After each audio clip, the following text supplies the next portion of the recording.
All right. Good evening, everyone. Good evening, everyone. Good evening. From Good wherever evening. you're Good joining evening. from. Good evening. Good evening. Good Good evening, evening. sir. Good evening, sir. Good From evening. from Good evening, sir. East Africa, from West Africa, from North Africa, from Southern Africa. So, and those who are joining from abroad, from the Middle East, South America, from America, North America, from Europe, you're all welcome to this course. You're all welcome to this course. I really welcome you. I will be taking you through the materials of this course. One thing I would like to mention, I usually mention it when I have made some introduction, but let me make it now, is that please, I have not muted everybody so that we can be disciplined. Please, when you join, mute yourself. Mute yourself. The course is being recorded so that we will have very seamless recording. Please do it yourself. And the reason is that so that you can also interrupt me if you want to ask questions. There are hundreds of you here, so it will be good that we are not too stressed to find who wants to ask questions. And so today is a day of grace. After today, next meeting, if anyone does not mute, we will remove you from the system. Then you have to rejoin again. So I just wanted to mention this because sometimes we may take it for granted that we have actually muted ourselves when we have not. So please, once you join, the first thing you should do is mute yourself. Mute yourself. Mute yourself. You unmute only if I have given you the mic to speak. And as I can see, there are many of you who have not muted yourself, even as I'm talking now. There are many who have not muted yourself. So please mute yourself. Mute yourself before we continue. Please, those who have not muted themselves, please mute yourselves now. Mute yourself now. Mute yourself now.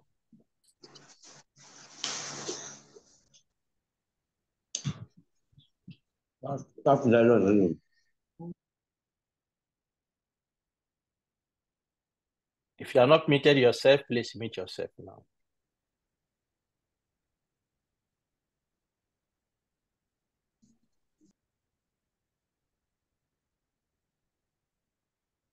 Okay. The other thing I would like to mention before we start, because we really need to get this right. I can see most of you have your names on your box where your picture is. You have your names there. Please, as instruction in the email contained, and those who are on the WhatsApp group, the instructions said, put your group number to your name. Okay, please do that now. Put your group number. If your name is Bright Bridget, so once you write that, you put, if your group number is 6, you put 6 at the end, or you put group 6. Please do that now, because you realize how helpful it is for you to do that. You are many of you, if you have tens of people, that's easier to manage, but now we have many of you, and it will be very important to get that right now. So put your group number, because if we send you to the breakout rooms, we have to use the group numbers to coordinate that. Put your group numbers to your name. And if you don't know how to do that, you can see in the Zoom, you can see where the box that contains your picture. If you don't have a picture, it should contain your name.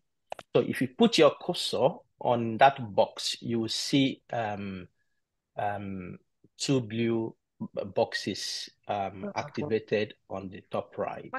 the one that has 3 dots, please click it, click that 3 dots, and then you have a drop-down menu, and you will see a rename. So if you click rename, it's just simple to put your group number. I wouldn't want you to put just your first name. As we said in the email, put your first name, your last name, and your group number. And the reason is that many of you have the same first name. Many, there are some names that up to 10 people have the same first name. So please, it is important that you can put your you can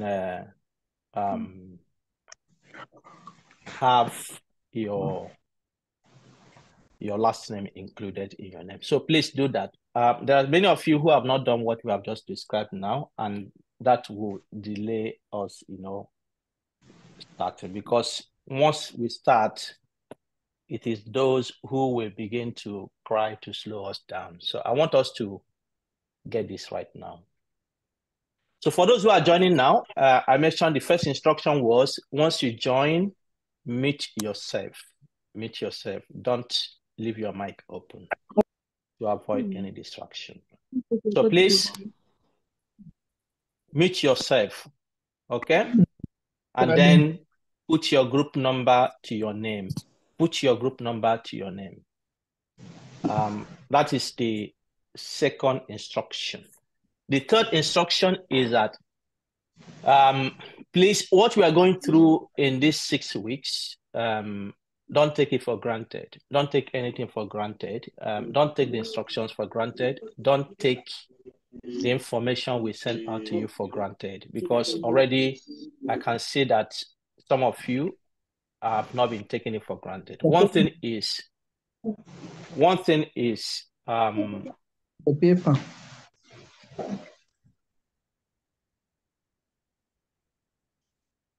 One thing is that the course starts at 5 p.m. GMT. And this is very easy to convert to where you are. It's very easy, okay? Just put 5 p.m. GMT to Kenyan time. It gives you on Google. And the information has been continuously put on the WhatsApp group, and people are still asking, when is the course starting? Some people even joined yesterday. Please don't take the information for granted. Ensure that you know those instructions. There are many of you in this course that we really need to work a lot to manage. So some of these simple things, please try to handle them before the course starts. So let me mention it again. Put your group number to your name, mute your mic when you come, and read carefully the instructions we have given. Read carefully the instructions we have given. All right. With those, I will welcome you to this course, Reproducibility in Scientific Research. I'm very excited. Well, you may not see it on my face, but really inside me, I'm very excited to go through this with you. And I hope that you are also very excited. And yeah, I think some of you, please let me ask, how many of you are joining ASFI course? I mean course, I don't mean seminars or the other programs. ASFI course for the first time. If you can just raise your hand, I will be very happy. If you can just raise the hand up there. If this is your first time ever joining ASFI course, yeah, great. Please keep raising it. Let me see how many of you are here. If this is your first time, don't put it down until I tell you. I want to know, as that will help me as we coordinate this. Keep raising it. Keep raising it. More people are raising. If this is your first time attending ASFI course, all right. Yeah. Keep raising it. Keep raising it. Keep raising it. Keep raising it. Keep raising it. Keep raising it. Keep raising it. Keep raising it.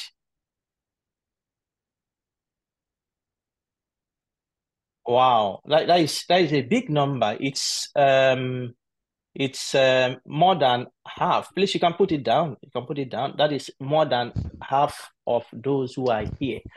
If just put it down, that is great. So it means that many people are joining this platform for the first time, and that will help me to extend my grace, because those who have been joining us know how we operate. So anyway, I will extend the grace until next week, the grace on those issues I have mentioned. Yeah, so please bring your hands down. Bring your hands down. I want to ask another question to find a different set of people. Just bring your hands down. Yep. So for those who are just joining now, I've given two instructions. One is please put your mic muted. Put your mic muted when you join, and then put your group number to your name. Put your group number to your name. Okay, so for those who have ever joined ASFI course, if you have ever joined ASFI course, please let me see your hand. If you have ever joined ASFI course, let me see your hand. Okay, I see two persons. If you have ever joined ASFI course before. All right, very few people. I doubt if that is the number, because I can see some names that were there. All right. It looks like their hands are heavy this evening to raise. If you have ever joined ASFI course. All right. Well, that means those who are new are more. And so why I'm asking this is perhaps I don't know what happens in the groups. Perhaps every group should have both those who have joined before and those who are joining for the first time. Those who have joined before, it would be great if you can support them and put them through if there is any challenge. We use the same system we have been using. All right. So again, welcome. My name is Bright Noir, and I will be taking you through this course.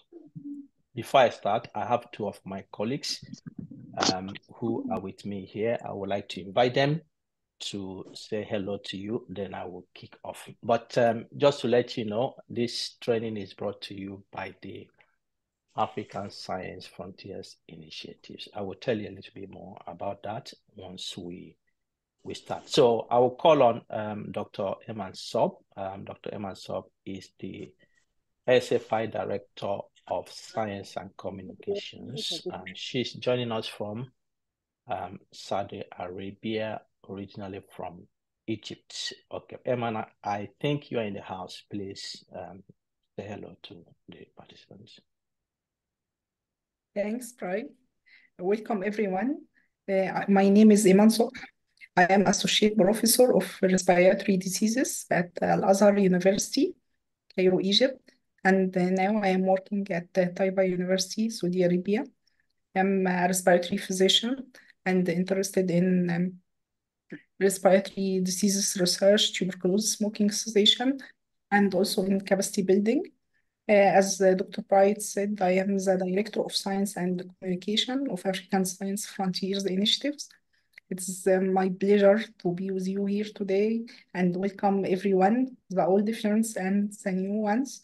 And I encourage you to join all future ASFI activities and also be a member of the African Science Frontiers Initiative, the opportunity to communicate, collaborate, and engage in several activities with several colleagues from different African countries is great. So stay with us and keep tuned for 2024 activities.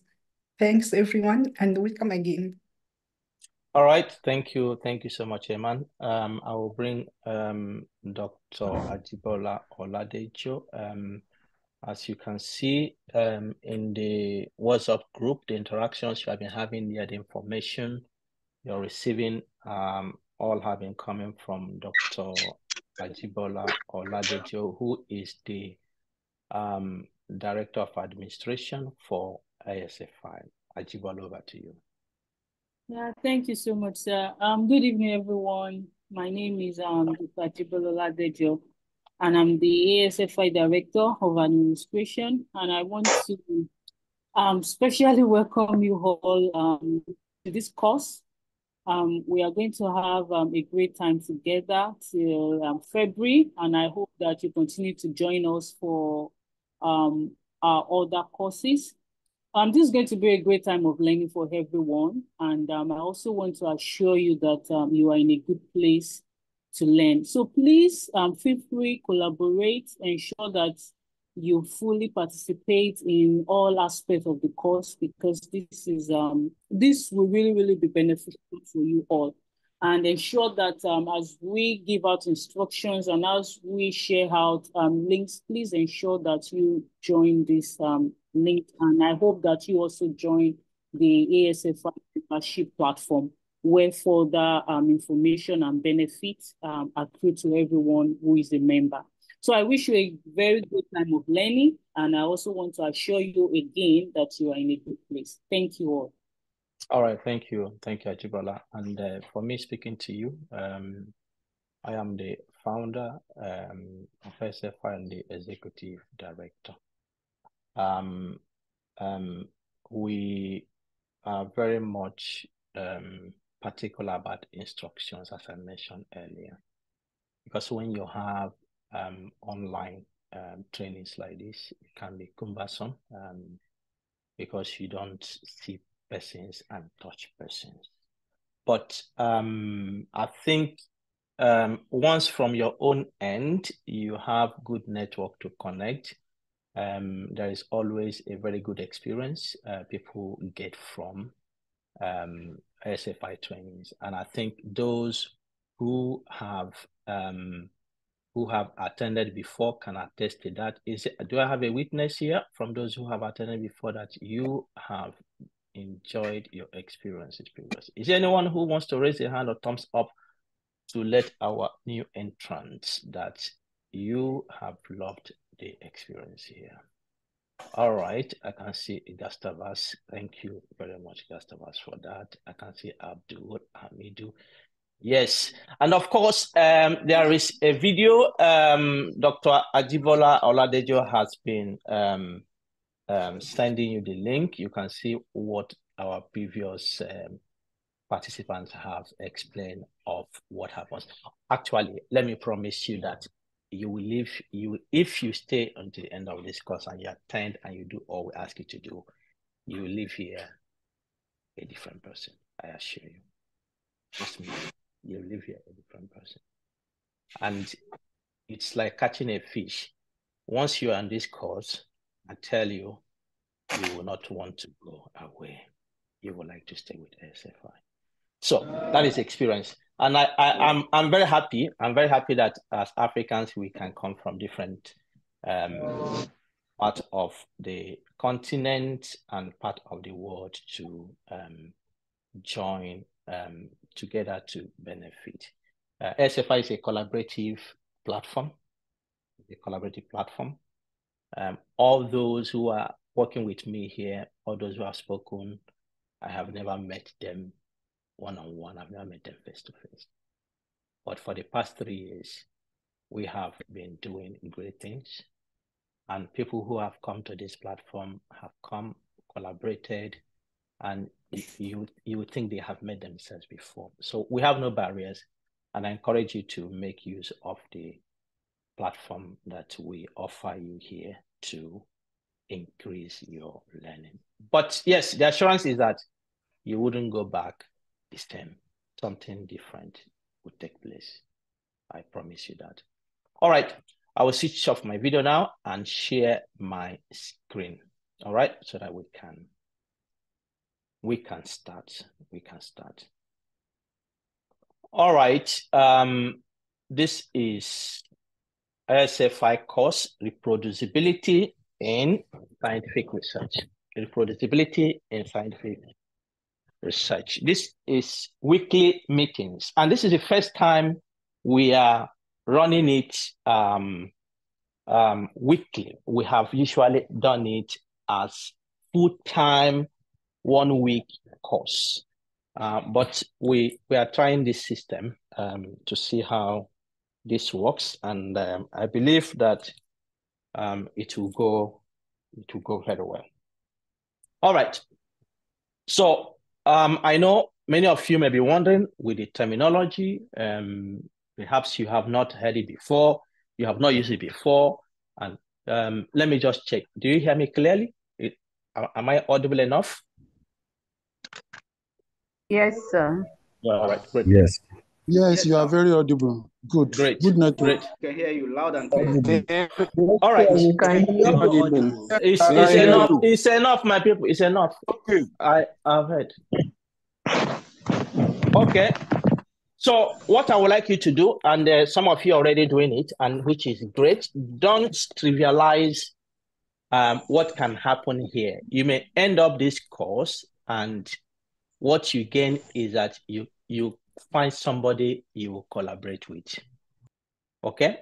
That is one of the experiences. So please take time to introduce yourself using the chat box. Tell us your name, what you're doing, your discipline, your research interest, which country you're coming from, perhaps which institution you're coming from, perhaps your research idea. Are you open for collaboration? Just put that on the chat box of the Zoom so that people can see. And then when you be going to your breakout sessions, you can meet yourselves there and then make more elaborate introductions. So please use the chat box to introduce yourself. Okay, myself, I am as I mentioned earlier, I am Bright Waro is my name. I'm originally from Nigeria, but I am here in Europe. I'm in Sweden at the University of Gothenburg, precisely the Institute of Medicine, where I do research. I'm an epidemiologist, associate professor of epidemiology.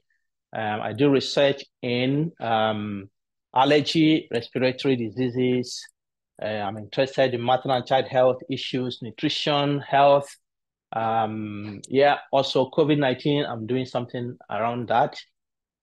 So these are my areas of interest I work with. And I teach courses in epidemiology, data science, reproducibility, as we're having this week, this 2 months, issues in grant writing, academic publishing, and of course, evidence synthesis in research. All right. And I put something here that usually I don't add in the courses, but I've put it here because it's essential as we go through this course.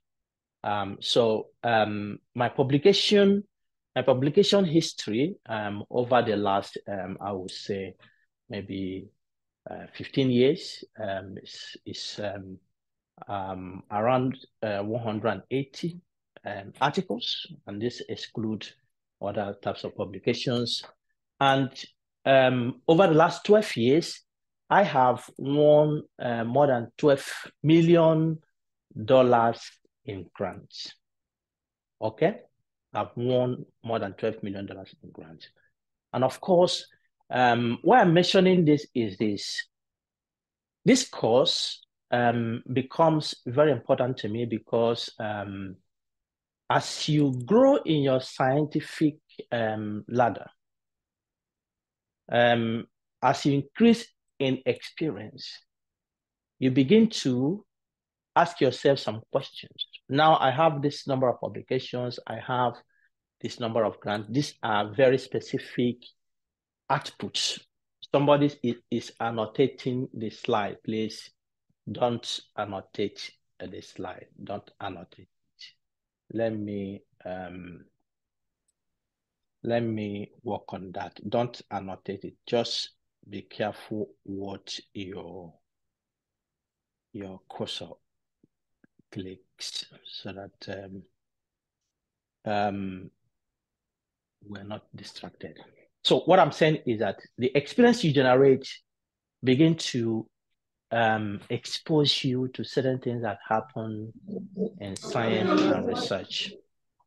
Certain things that happen in science and research.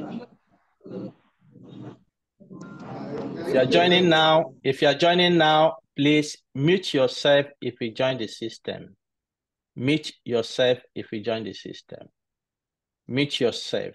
As you can see, as that person entered or muted, the system is disturbed. So please mute yourself.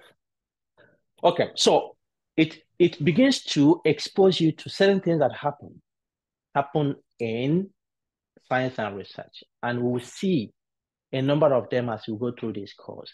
I begin to ask yourself, how do I make my research really reasonably high quality? Okay, how do I make my research to serve the purpose of even doing research? As somebody has published 1,000 papers, 180 papers, what does that really mean in terms of contribution, in terms of my research fulfilling the purpose for doing that research? That I have this amount of grant, what does that really mean? What purpose is that serving? Okay, what is the motivation for all this? Because I know every one of you who is represented here has a motivation for attending this course, has a motivation for your career, has a motivation for being a scientist in the first place. All right?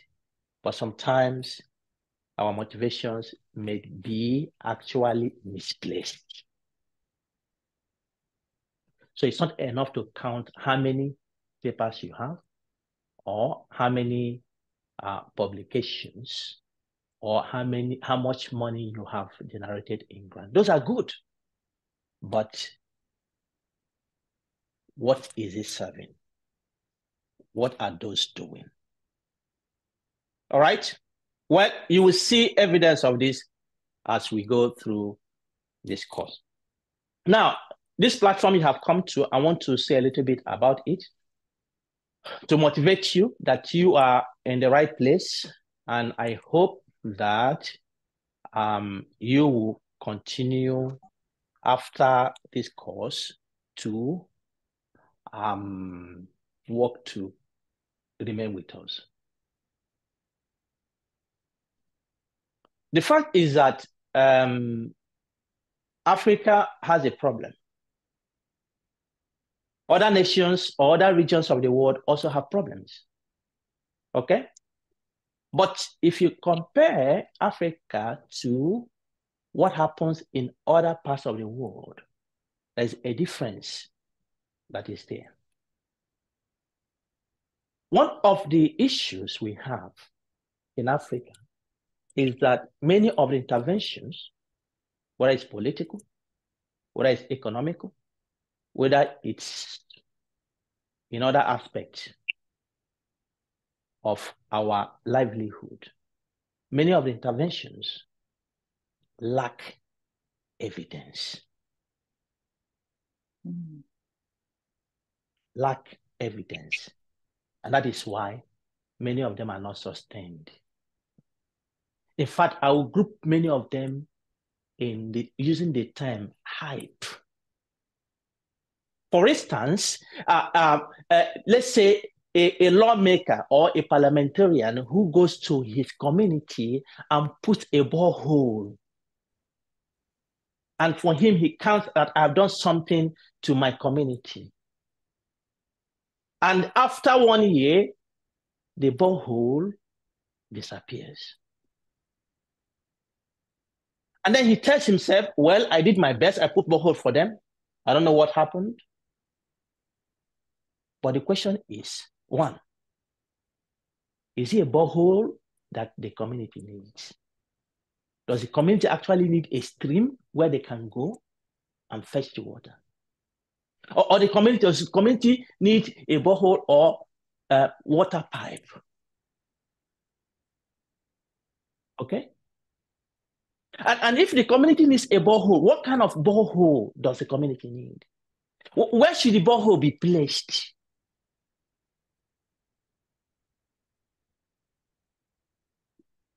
Perhaps the lawmaker has not taken all these questions into account before putting. He just went and he put it there. And for him, he ticked the box. I have done something. So the point is that interventions that are being made are not evidence-based, meaning that they are not researched. They are not researched. People do not ask questions of what should we do? How should we do it? If we take this particular pathway, what will be the result? Is it actually what our community needs? All right? And that is why the platform you have come to, we believe that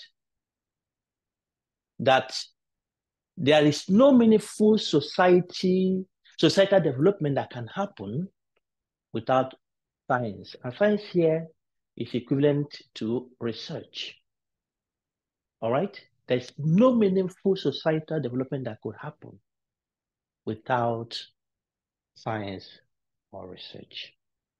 It's difficult or nearly impossible. Take, for instance, COVID.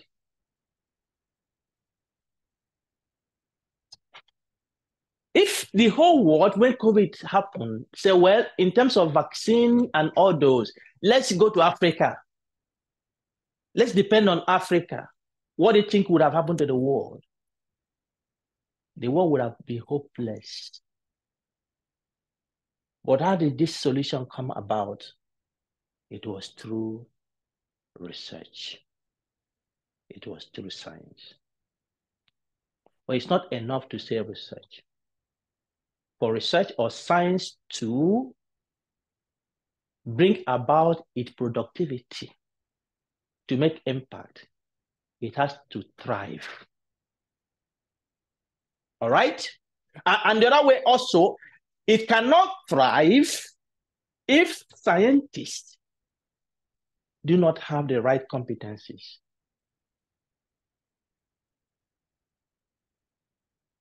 If scientists do not have the right capacities, in other words, if you don't know what to do, you cannot do what you want to do.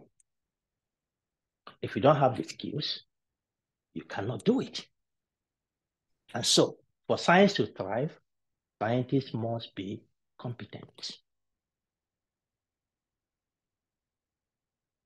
In addition to competence, they must be up to date with the happening in their specific areas. They must be aware. They must be up to date. They must know what is happening in their specific areas. And so because of this problem, issues of lack of research, issues of competence, issues of manpower to deliver, issues of implementing societal interventions based on evidence. Africa lags behind. Africa lags behind in almost all indicators of development and scientific output. Our continent, the continent you and I belong, or maybe perhaps some of you are joining from other parts of the world, but Africa lags behind because science and research are not thriving. Look at this. For those who have attended our courses before, I always present this. I always present this. Dobby, me, Nimsta was a man. Okay, so sorry everybody for that. I have actually started today to remove people. Maybe I will withdraw my patience. All right, so just for those who are here, if you join, some of you drop and join again. As you're joining, Zoom has a way to ask you before you even join do you want to mute before you join? So mute yourself. All right, mute yourself so that we can have a good atmosphere.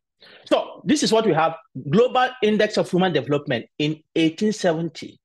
This is how the world looks. You can see South America, Africa, Asia. We're looking the same, 1870. By 2015, Africa, you see, all these regions have gone. So the lighter the boxes, the less developed. All right, in terms of human development. Africa is the baby. Africa is the baby. All right. This one is life expectancy. In 2016, this is how the world looks. In 2099, this is the way it will look.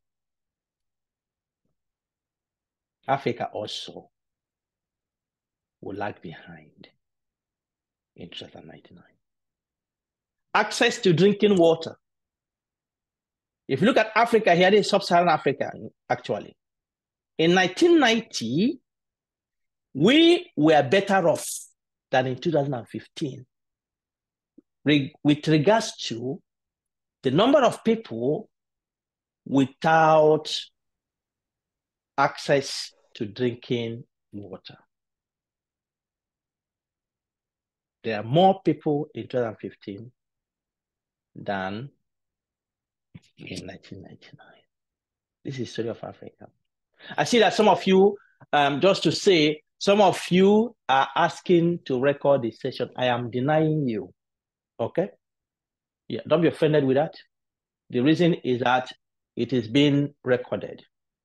And in your Google Drive box, the recording, once it is populated, will be put there.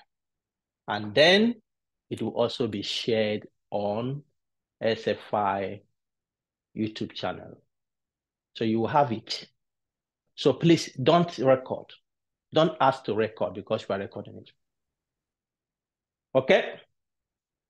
So just to let you know that. People in extreme poverty. In 1990, Africa was better off than where Africa will be in 2030. All right?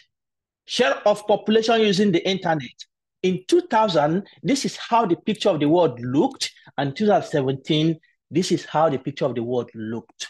Africa has not improved so much. Secure internet. In 2010, this is how the world looked. And in 2017, this is how the world looked. The point here is that many regions have moved. And you can see what is happening here. Many of you are dropping and coming in, dropping and coming in. You have trouble to stay because the fluctuation in the internet system. But this is the problem. The picture you see there is a problem. It's both positive and negative. That by 2100, many of us will not be there. Can I see a hand? How many of you by age will be here in 2100? How many of you will be here? No hand. No hand. Yes. I didn't expect to see any hand. But I didn't expect to see. Okay. Somebody will be here. All right. But many of us would have gone because we're old enough to go. We would have gone. And those who will be here are our children.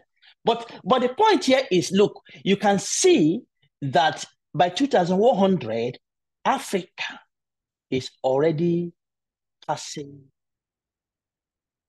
Asia. And that is why today it says that Africa is the fastest growing region in the world. All right? That is good. Any region that has population, it is good. But the things, the figures I've shown you before, access to drinking water, extreme poverty, internet, you can give other statistics that are there. All these are indicating that we do not have the facilities to tackle this boom that will happen. And what is the story? This will be a curse. This will be a curse. This will be a big problem. This will be a big problem. Because we are not prepared to handle such. That's a big problem. That is the story of our continent.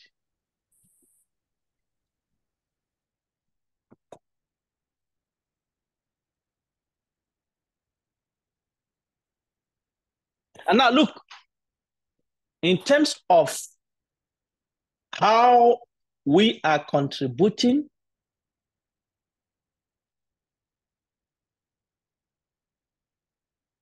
to the global science landscape, all right?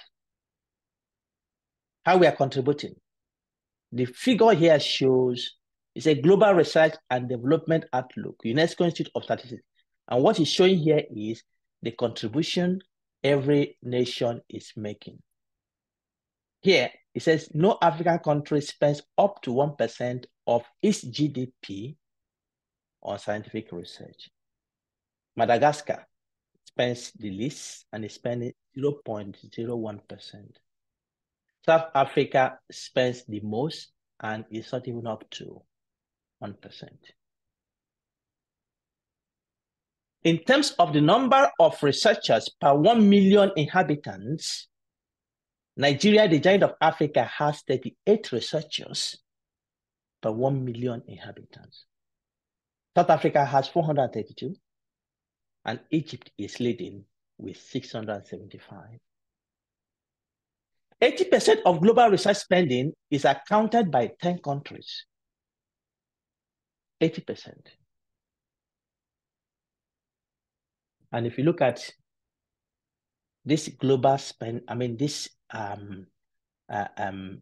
research spending correlate with development.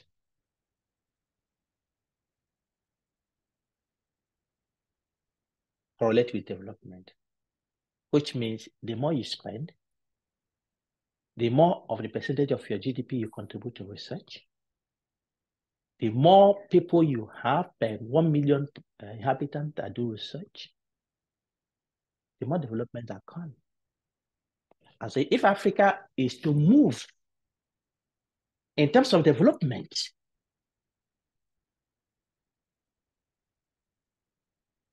then there's only one language we should begin to speak. The problem is actually those of us, you and I, who are represented here. You and I are the problem. Because for long, I know there are systemic issues, but majority of Africans have not seen themselves in a position that their research is meaningful in the first place. Majority of Africans have seen themselves in a position of research, scholarship, only to make ends meet. Don't be offended if what I'm saying you don't like it, but I guess it makes a lot of sense. It makes a lot of sense, and this is the truth. Many Africans have not taken the bull by the horn with regards to their scientific contribution. We become a shadow of ourselves. We become so pitiable by the politicians.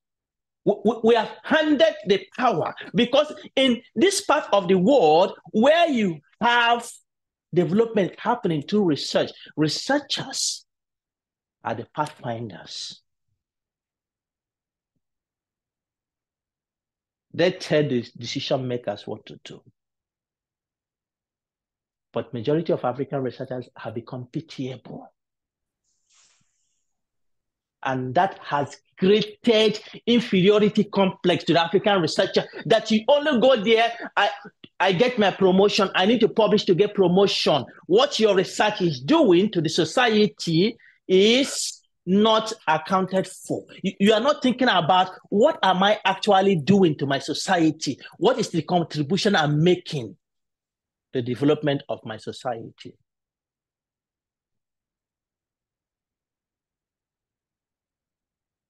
The individual African scientist now is, I would say, wasting your time fighting for promotion, fighting for recognition. But that is not our place in the first place. Research is the bedrock of of societal development. That is the bedrock. And that has turned Africa into knowledge consumption.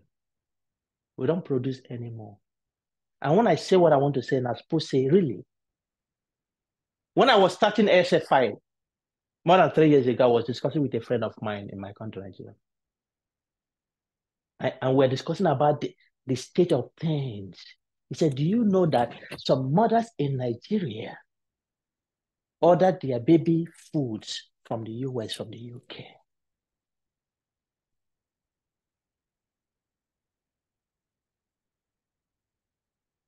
That is the extent we have gone to. Yeah.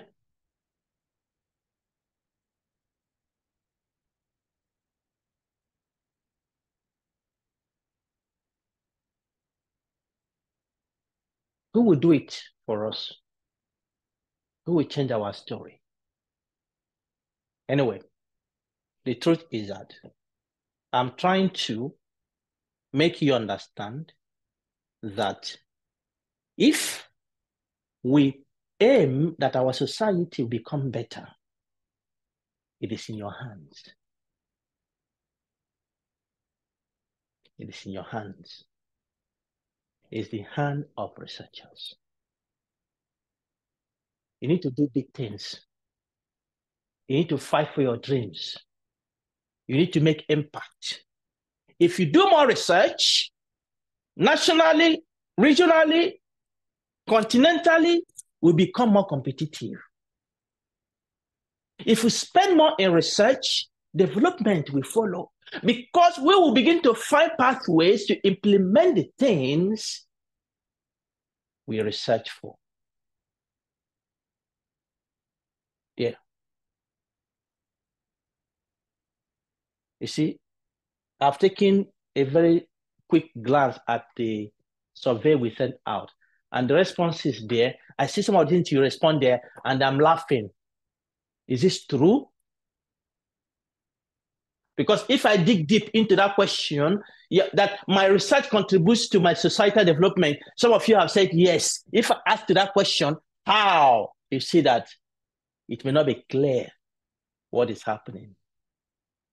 Anyway, if that is true, that is good. But if that is true, then there would have been some evidence that we are actually developing as a people. Anyway, we'll come back to that.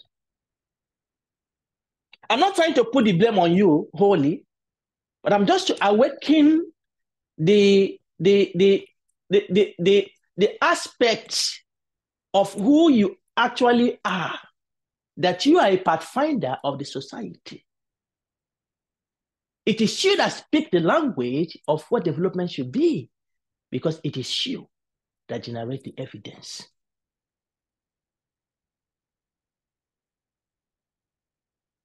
It is you that generate the evidence.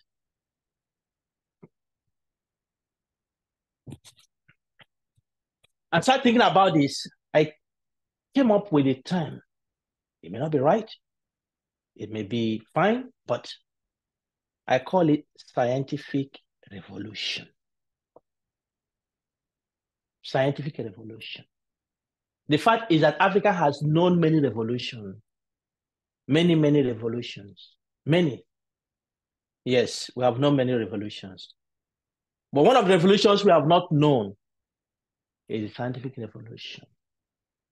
And that is a radical change from where we are today.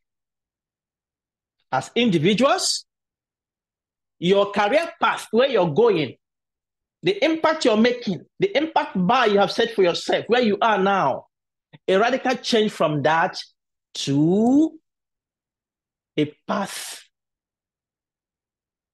of making impact, a path of making your voice heard, a path of ensuring that you are a contributor to the development of our society. We need to move from knowledge consumption we are engrossed as a people today to begin to produce knowledge.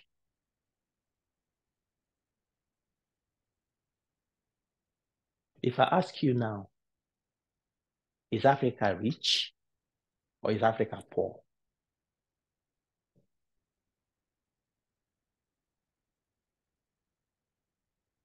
Is Africa rich? Let me ask you. Is Africa rich or Africa is poor? Africa is rich. Africa is more rich. Africa is rich. Africa is poor. Africa is poor. Africa is poor. Yeah. Africa is rich. Africa is rich. For me, I think Africa is so rich, too much rich. Thank you very much, everyone who answered. The fact is that Africa is but rich. poor. Africa is the richest continent in the world. Africa is the richest continent in the world. And if we enter debate, I can tell you that it is true. Africa is not only rich, Africa is also extremely blessed by God himself. Africa is so blessed. Look at what happened in Japan. Look at what happened in Japan. It's not the first time it's happening. Earthquakes. They are in trouble. But how many times is Africa having that? I remember when I came to Europe 20 years ago, and I had my classmates who were studying, and we had the first snow that fell. I remember because the weather prediction shows that the next day it was going to snow. And it was going to snow around 5 a.m. That's when it started snowing. And we were wondering, what is this? We will be ready.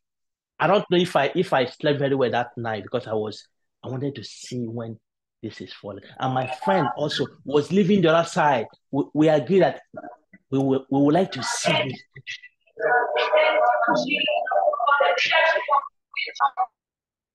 You see now, that person joined now and start disturbing us.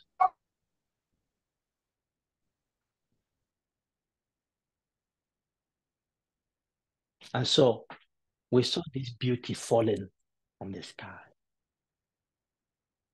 And the next day, and when it snows and it becomes colder, the snow becomes tough on the ground and it becomes slippery. And so I remember one day I was going to the university with this my friend, and he said, "Oh, Bride, the battle is happening to Africa. If God would like to change our mindset, he should just send 1 week snow to Africa. 1 week. 1 week snow." He said, "Bright, our mindset will change. We will learn." I don't know whether he's going to do that. But the point he was making, you can see the investment people make to keep the society clean when it snows, so that there is safety. In the night, if the snow falls throughout the night, you can see the tractors. People are walking throughout the night to keep the road, to keep the path clean. Investment they make. And he's asking, can Africa do this? Can we do this? Can we invest in that? But we don't have snow. Maybe some part of Southern Africa or in some, but generally Africa is not a snowy continent. And so to a very large extent, we are blessed. We do not have these issues. We do not have many of these catastrophes. The only thing we have is how much we can kill ourselves. We can butcher ourselves. We can cause pain to ourselves. But in terms of these catastrophes that are happening in other places, Africa is blessed. Africa is rich. Africa, the mineral deposits in Africa is compared to none in the world. But look at we are several of ourselves. Well, we may argue that, well, external influences and all that. But is it only external influences? If it's only external influences that is the cause, go and see what is happening in Rwanda. Which country has gone through this evil that happened there? Many people died, but yet they came out and they're showing the world that we can do it. How much resources do they have compared to some other nations? Africa is rich. Africa is blessed. But we are poor. We are poor in our mindset. We are poor in how we think about ourselves. We are poor in every other facet. You go to the university, you see colleagues who should be working together to ensure that they develop innovations that can change life. We become competitors. People cannot work together. People are suspicious of others. The bright ones, we push them away.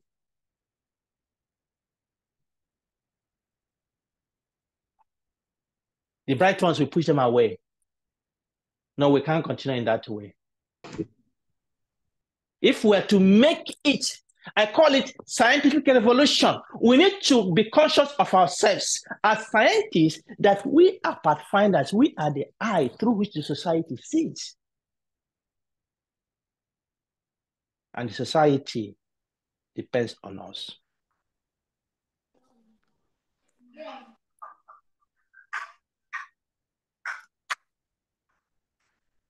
Many nations have done it and are still doing it. Many nations are done it. Who is speaking? Somebody is unmuted. Please mute yourself.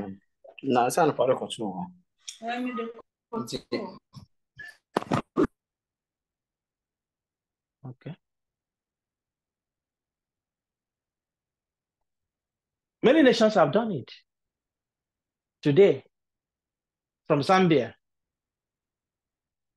to Cape Verde to Nigeria to Ghana. You have issues, cancer, you have this. It's India we run to. But how did India do it? How did Singapore do? How did they become what they are today? Why is China the big brother of the world now? Look at South Korea. Can it be done in Africa? Absolutely. Absolutely. If what is happening in Rwanda attracts attention, then Nigeria has no excuse.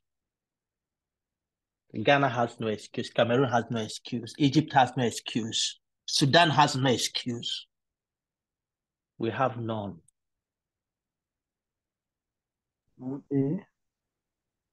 And I Okay, hope to shiga ce abin azimin ne.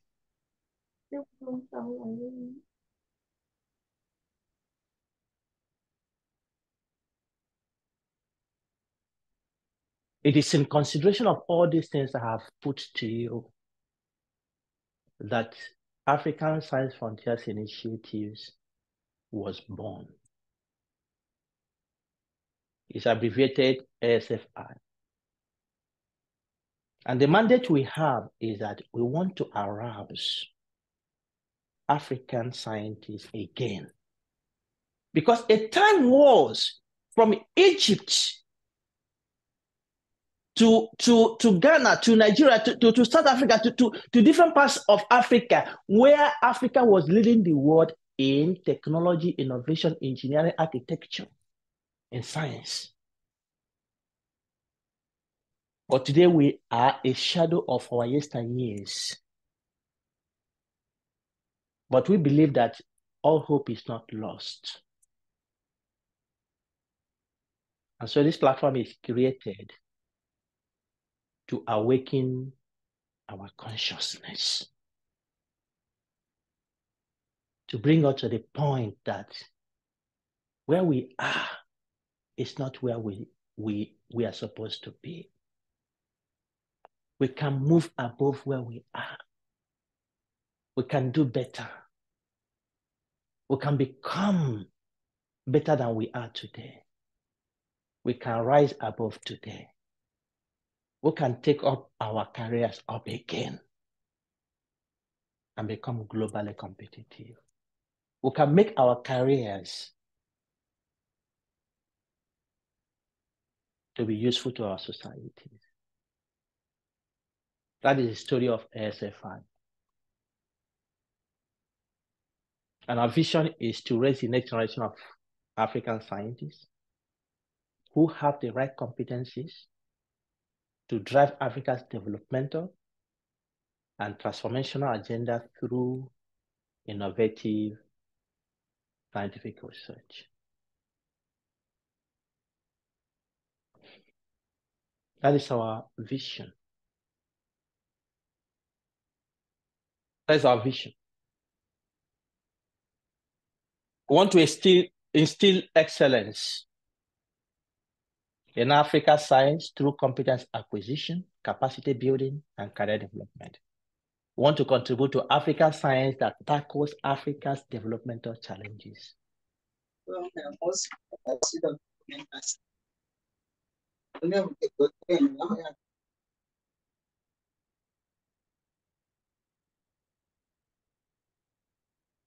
We want to tell the story that a time has passed, it's gone. When we do research, just for research.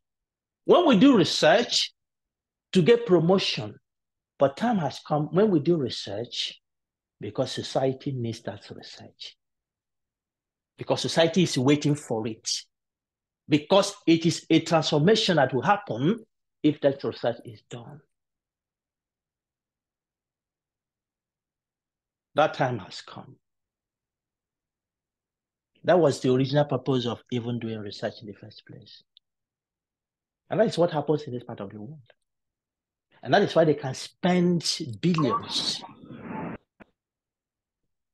of dollars each year to give to researchers to research so they can find solutions on which the society can develop.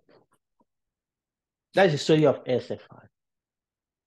If you have not been with us, 3 years, more than 3 years now we started, and we have trained now over 2,000 African scientists in our courses only. We have different programs, seminar series, we have different workshops, we have the hands-on courses we teach, we have mentoring programs, different activities happening within this platform. And all are put together targeting African scientists to support that growth that they need, that competencies. It doesn't matter. It doesn't matter the level you are. It doesn't matter. But what we offer on this platform is suitable to anybody, whether you're a professor, a doctor, it doesn't matter.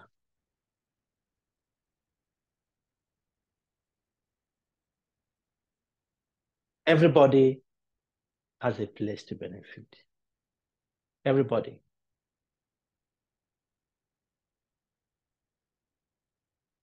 We have announced the courses for this year.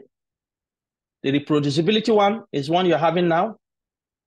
Within the first 3 years of establishment of the platform, we mandated ourselves, we are going to offer our trainings free of charge. And we trained several Africans during that period. We trained several Africans across our courses.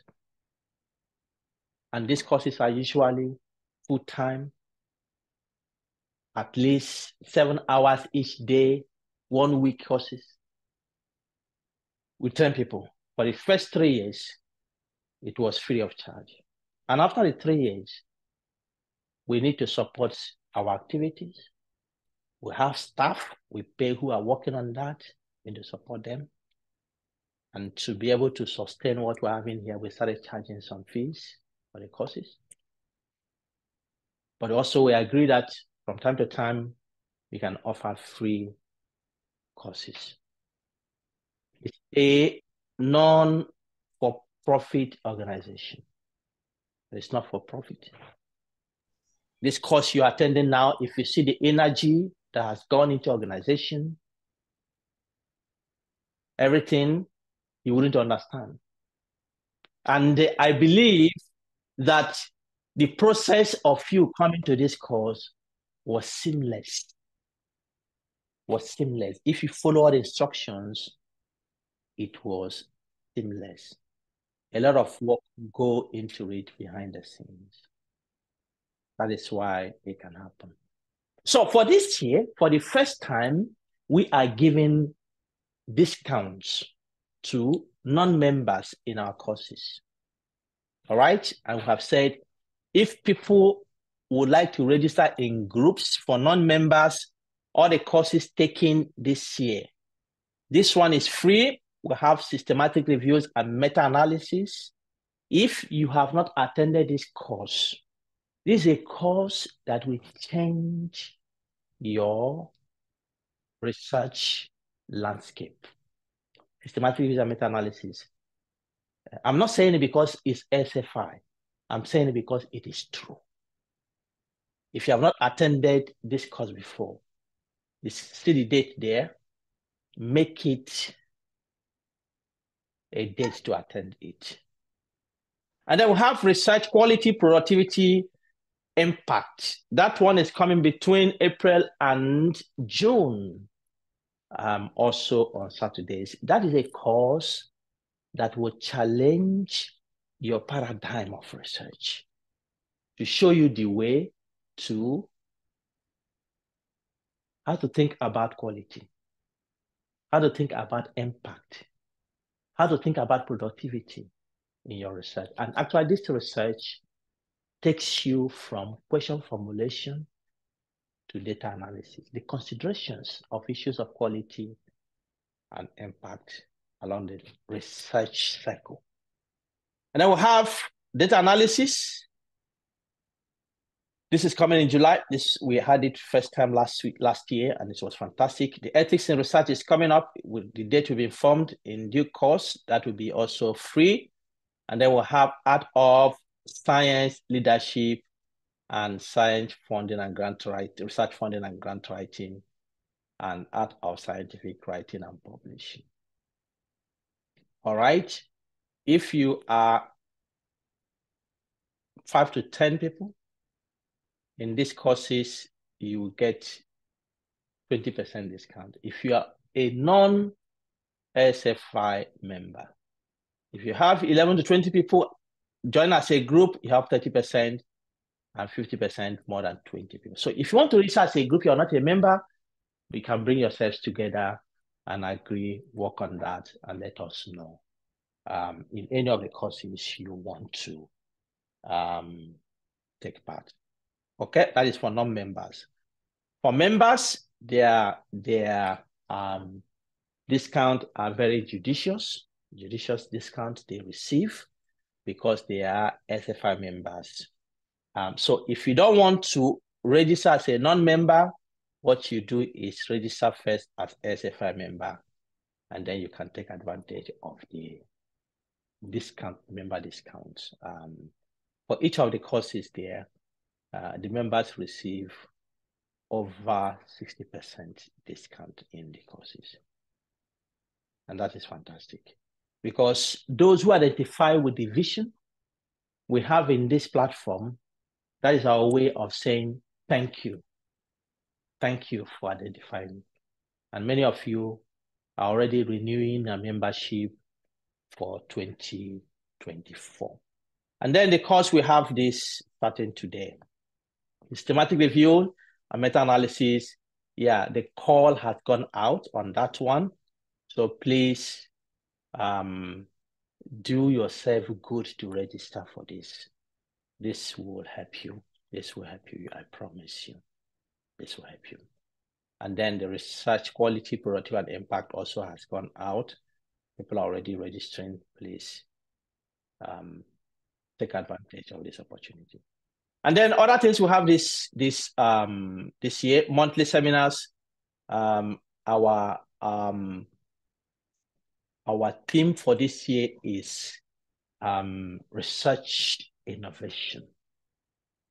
It aligns with our mission to see that the research we do have impact. So research innovation. So please join. We have it's usually the last Sunday of each month, 5 to 7 p.m. GMT.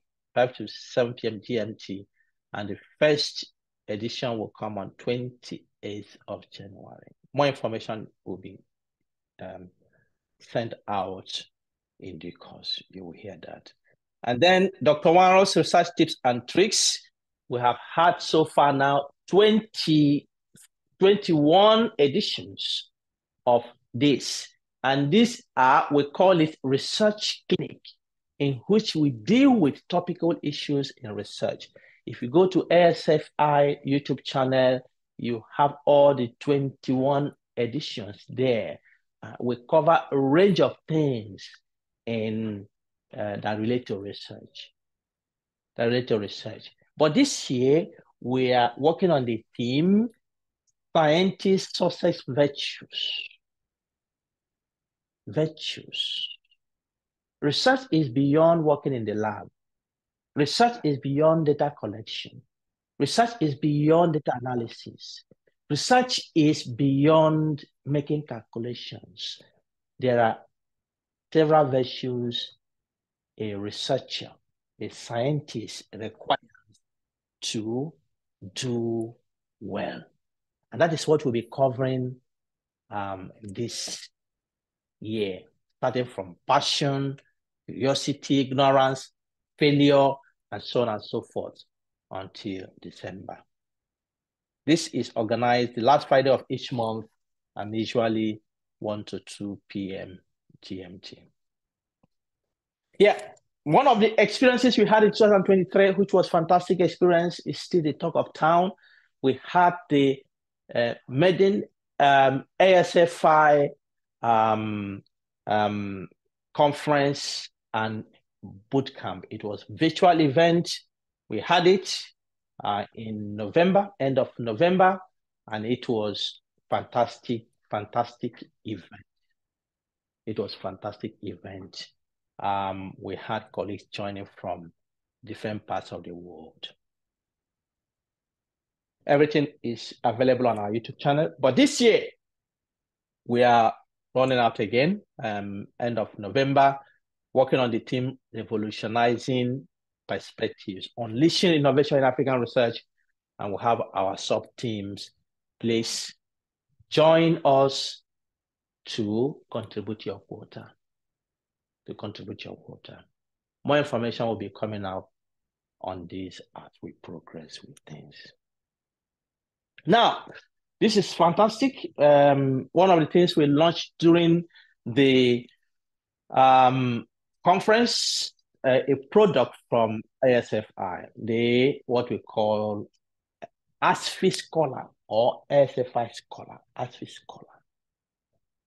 If you are used to systems like LinkedIn, ResearchGate, or other platforms, scientific platforms, the similar thing we have created here to enhance learning, to enhance mentoring, to enhance collaboration, to enhance publishing, to enhance our visibility as African scientists. So this is an African platform. If you go to this, my colleagues will be sending this either on the chat box or on the WhatsApp group of the. If you have not signed up to ASFI Scholar. There are a lot of things you can do there. Connect with people, connect with colleagues, so that we can start exchanging ideas. You can create what we call groups or spaces within ASFI Scholar in which you can initiate projects, work on projects, collaborate. A lot of things are happening here. So just take your time and sign up for this platform. And of course, if you need more information, you have the slide. Another thing that we launched at the conference was the ASFI Research Journal. We have launched it, and soon it will be ready. It will be ready, and they will be sending out call for submissions. So it's a journal we have established to contribute to the landscape of publishing, excellent publishing in Africa. It's excellent. Because this platform represents excellence. That is what we do here. So we also have the membership, the General Assembly, in which members join. We'll call it Assembly of African Scholars who believe in the ASFI vision and have volunteered to come together to support the achievement of the vision. That is what we call the ASFI General Assembly. Constitute members is based on fees, membership fees. And of course, members have different activities that they engage in. You have the senior member assembly and you have the junior member assembly. They have different activities they engage in. The membership is an annual system of membership. So each year, January to December, you renew your membership. If you want to join now, my colleagues will also be sending out that. And so please join us. Join this bandwagon. I think we have a lot we can do to enhance what we do as a people. And this is one platform that can make us achieve that. Members receive different sorts of discount in our programs. For instance, the course we're having here, any free course, members are prioritized. This course was oversubscribed. More than almost 1,100 people signed up for this course, applied. If we are to select, members will go first. Okay? and the members have discounts in our trainings and so on and so forth. So please join us. If you need more information, I think more will come on your WhatsApp group of the course. So this is the course outline. Today, we are looking at introduction and setting the context. Next week, we'll be looking at the purpose of science and case studies in reproducibility. Week 3, we'll be looking at towards reproducible research, part 1. Week 4, part 2. Week 5, I will bring some of my colleagues, some of my PhD students from here who will come to tell the story of how they have thought and implemented reproducibility in their own research. So we'll look at exemplar reproducibility workflows, week 5. And then week 6, you will be making your group project presentations on group the week of 6. All right, some practical information. The course group has been assigned. So find your course group, and join them. And the course group, please, we have not appointed a coordinator. As responsible and matured scientists, when you go to your group, first time, please find someone who will coordinate your activities, okay? Who coordinate your activities for each group. And then for seamless communication, please, everyone who is here, if you have not joined the WhatsApp group of this course, every course we form, we have a WhatsApp group, and that facilitates information sharing. For those who have not joined since this week, lots of information have been shared on the WhatsApp group, lots of information. So please, if you have not joined, Dr. Ajibola will share the link, the WhatsApp link again. Although you have received it in your email, please join the WhatsApp group of the course, because lots of information will pass there that will not go to the emails. All right. Then each group should also form their own WhatsApp group. Each group, it will help your communication. Certificate of completion. Yes, there will be certificate of completion to those who faithfully complete the course. My colleague, Ajibola, will be coordinating that. I think she's collecting information for you to fill in each day of the course. So please. Yeah, Google Drive will be the course videos, recordings will be put there, the slides will be put there, everything about the course, all the materials will be on the Google Drive. You have your groups also there. Please, we are pretty organized. I am proud of that. And so if you fail, maybe not our fault, okay? Because we have organized things, and I believe that you will take advantage of that. Don't come, you start asking, where is the Google Drive? Where is this? Where is that? Please, we don't have time for all those questions we have specified and clearly sent out. Follow our communications, and life will be easier. But if you have any question, please, this is the email to use. There will be course evaluation. We'll send you links in the course to evaluate the course. And then from among you, we will select a few people who we will say video shout outs. It's usually not more than 3 minutes, in which you tell us how you feel about the course, how the course has gone for you, if you recommend it to others. So, but we'll come back to that as we are getting close to the end of the course. We will send those of you we invite to give us maximum 3 minutes video shout out, and they invite you to do that. All right. So please remember, don't forget to put your group number to your name. Yes. And for this course, and as it is with every ASFI courses, we have what we call ASFI signature course tasks, meaning the things, activities we do to enhance learning. We'll have the breakout sessions. We'll have some today already. We'll have the nuggets. You have the goals there. Well, the breakout session is a place where you go and discuss with your colleagues on issues we send you to discuss. Deliberate on it, digest it, collaborate on it if necessary. And then you come back to share your experiences.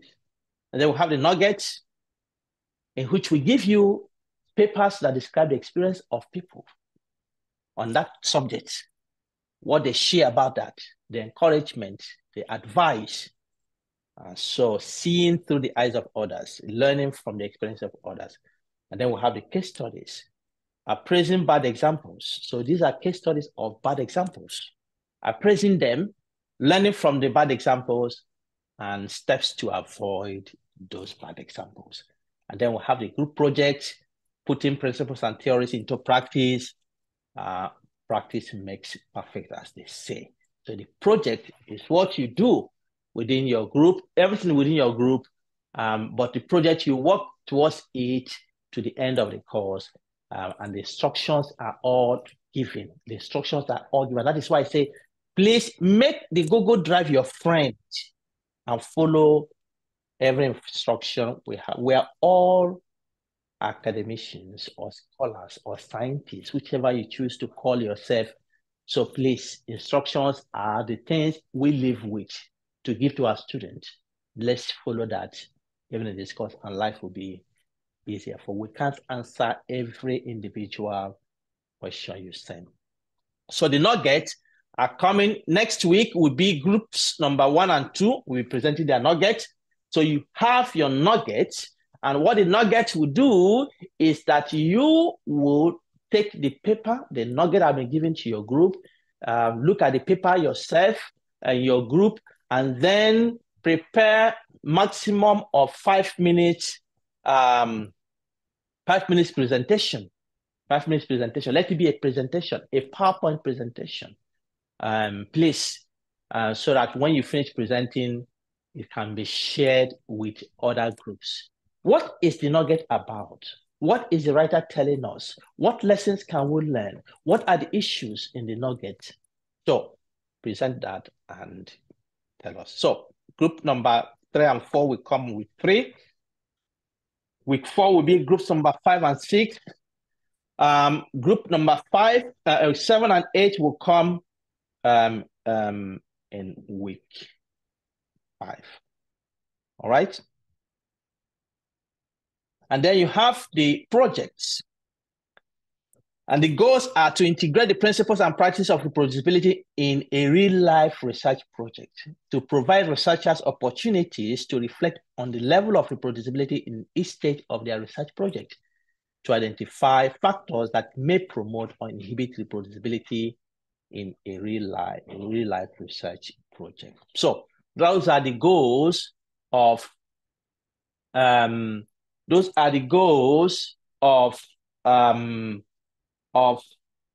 the project.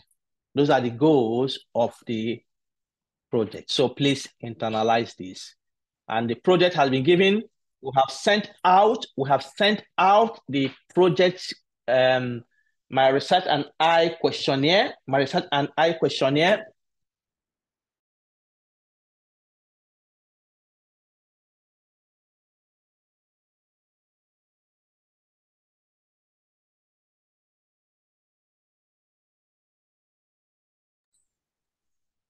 All right, so the question has been sent out. Please, we want everybody to fill it in. If you have not filled it in, make sure you fill it in before Monday.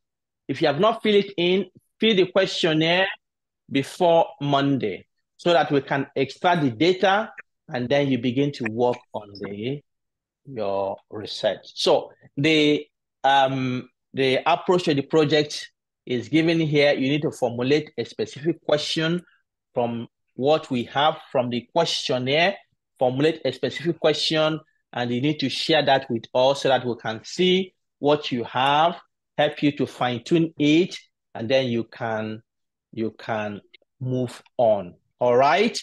And then you need to develop a mini protocol for the study you're going to do. including the rationale for the study and data analysis process, which will include data cleaning, editing, analysis, and then enter the collected data into relevant program management and analyze the data, interpret the result, write a report from your project, maximum 5 pages, and then prepare a PowerPoint presentation that highlights how the group accomplished the project. All right, and then the presentation will be made on the last day of the course. So there are 2 things here. There will be a report of maximum 5 pages, which will be sent to this email, and then you will prepare a PowerPoint presentation from the project that will be presented on the last day of the course. And it should not be more than 10 minutes presentation. So please think about this carefully within your group. It is only when you engage in these activities faithfully, I tell you, the mindset I told you, the impact I told you will happen. But if you don't, then will you blame me? Nope. Before we go on break, any question? Any question? Any question? I have said quite a lot, and I hope that you have understood. Anybody who has a question, anybody who is disturbed, anybody who didn't like what I said, just raise your hand and I will recognize you. Yes. And then we'll go on a break. All right, I have, is it Hadir Adel, please? The floor is yours. Hadir, please. The floor is yours. Unmute yourself and speak, please. Okay, I'm sorry. Can you hear me now? I hear you. Yeah, thank you. I was wondering, maybe I missed this part, but when I checked the Google Drive, I read about something that is case studies, and we have to prepare some sort of a presentation. It will be assigned for next Saturday. So I was wondering, did you explain, or can you explain more on this part, the case study? I have put it in the end of the lecture today, so I will come back to that. So that will be the point I will end with. Great, thank you. Yeah. All right, then I have Mercy Obari, please go ahead. Thank you very much. Good evening, sir, for so much you have said today. And I began to think and reiterate again. You know, I teach, I'm in a school system, and I also have observed that those in the sciences, engineering, sciences generally, they come up with maybe researches that actually could contribute to transformation in societies, you know, innovations, technology. And so my question is, in terms of making impact in the society, you know, and then by way of contributions and making tangible things, or doing things that can actually affect the lives of persons in the society as it relates to the social sciences, what kind of research is really can you expose us to that we can actually come up with that can transform society, maybe by way of helping youthful, should I say youthful empowerment, you know, making youth come up vices. I really do not know how to put it, but I want to believe you have an understanding of where I'm going to. How we can conduct researches really that can actually change the society for the better. All right, thank you very much. The first thing I would like to say is that when we use science on ASFI, we don't mean subjects that are classified as science subjects. Science in ASFI is any scholarship. If you're a imam, if you're a pastor, if you're an economist, if you're an engineer, if you're a medical doctor, as far as you are engaged in systematic process of acquisition of knowledge, is a science, okay?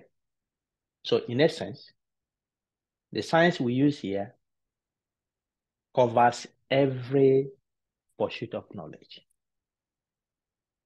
All right, so to clarify that. And now to your question. That question will not be answered in this course. That question is a question for the other course I mentioned, research, quality, productivity, and impact. We actually deal in detail into that to teach you how you formulate questions that have impact, research questions that have impact. So I will encourage you to come to that course because you practice it actually. That is one thing we do here. You practice, how do I develop a question that can be used?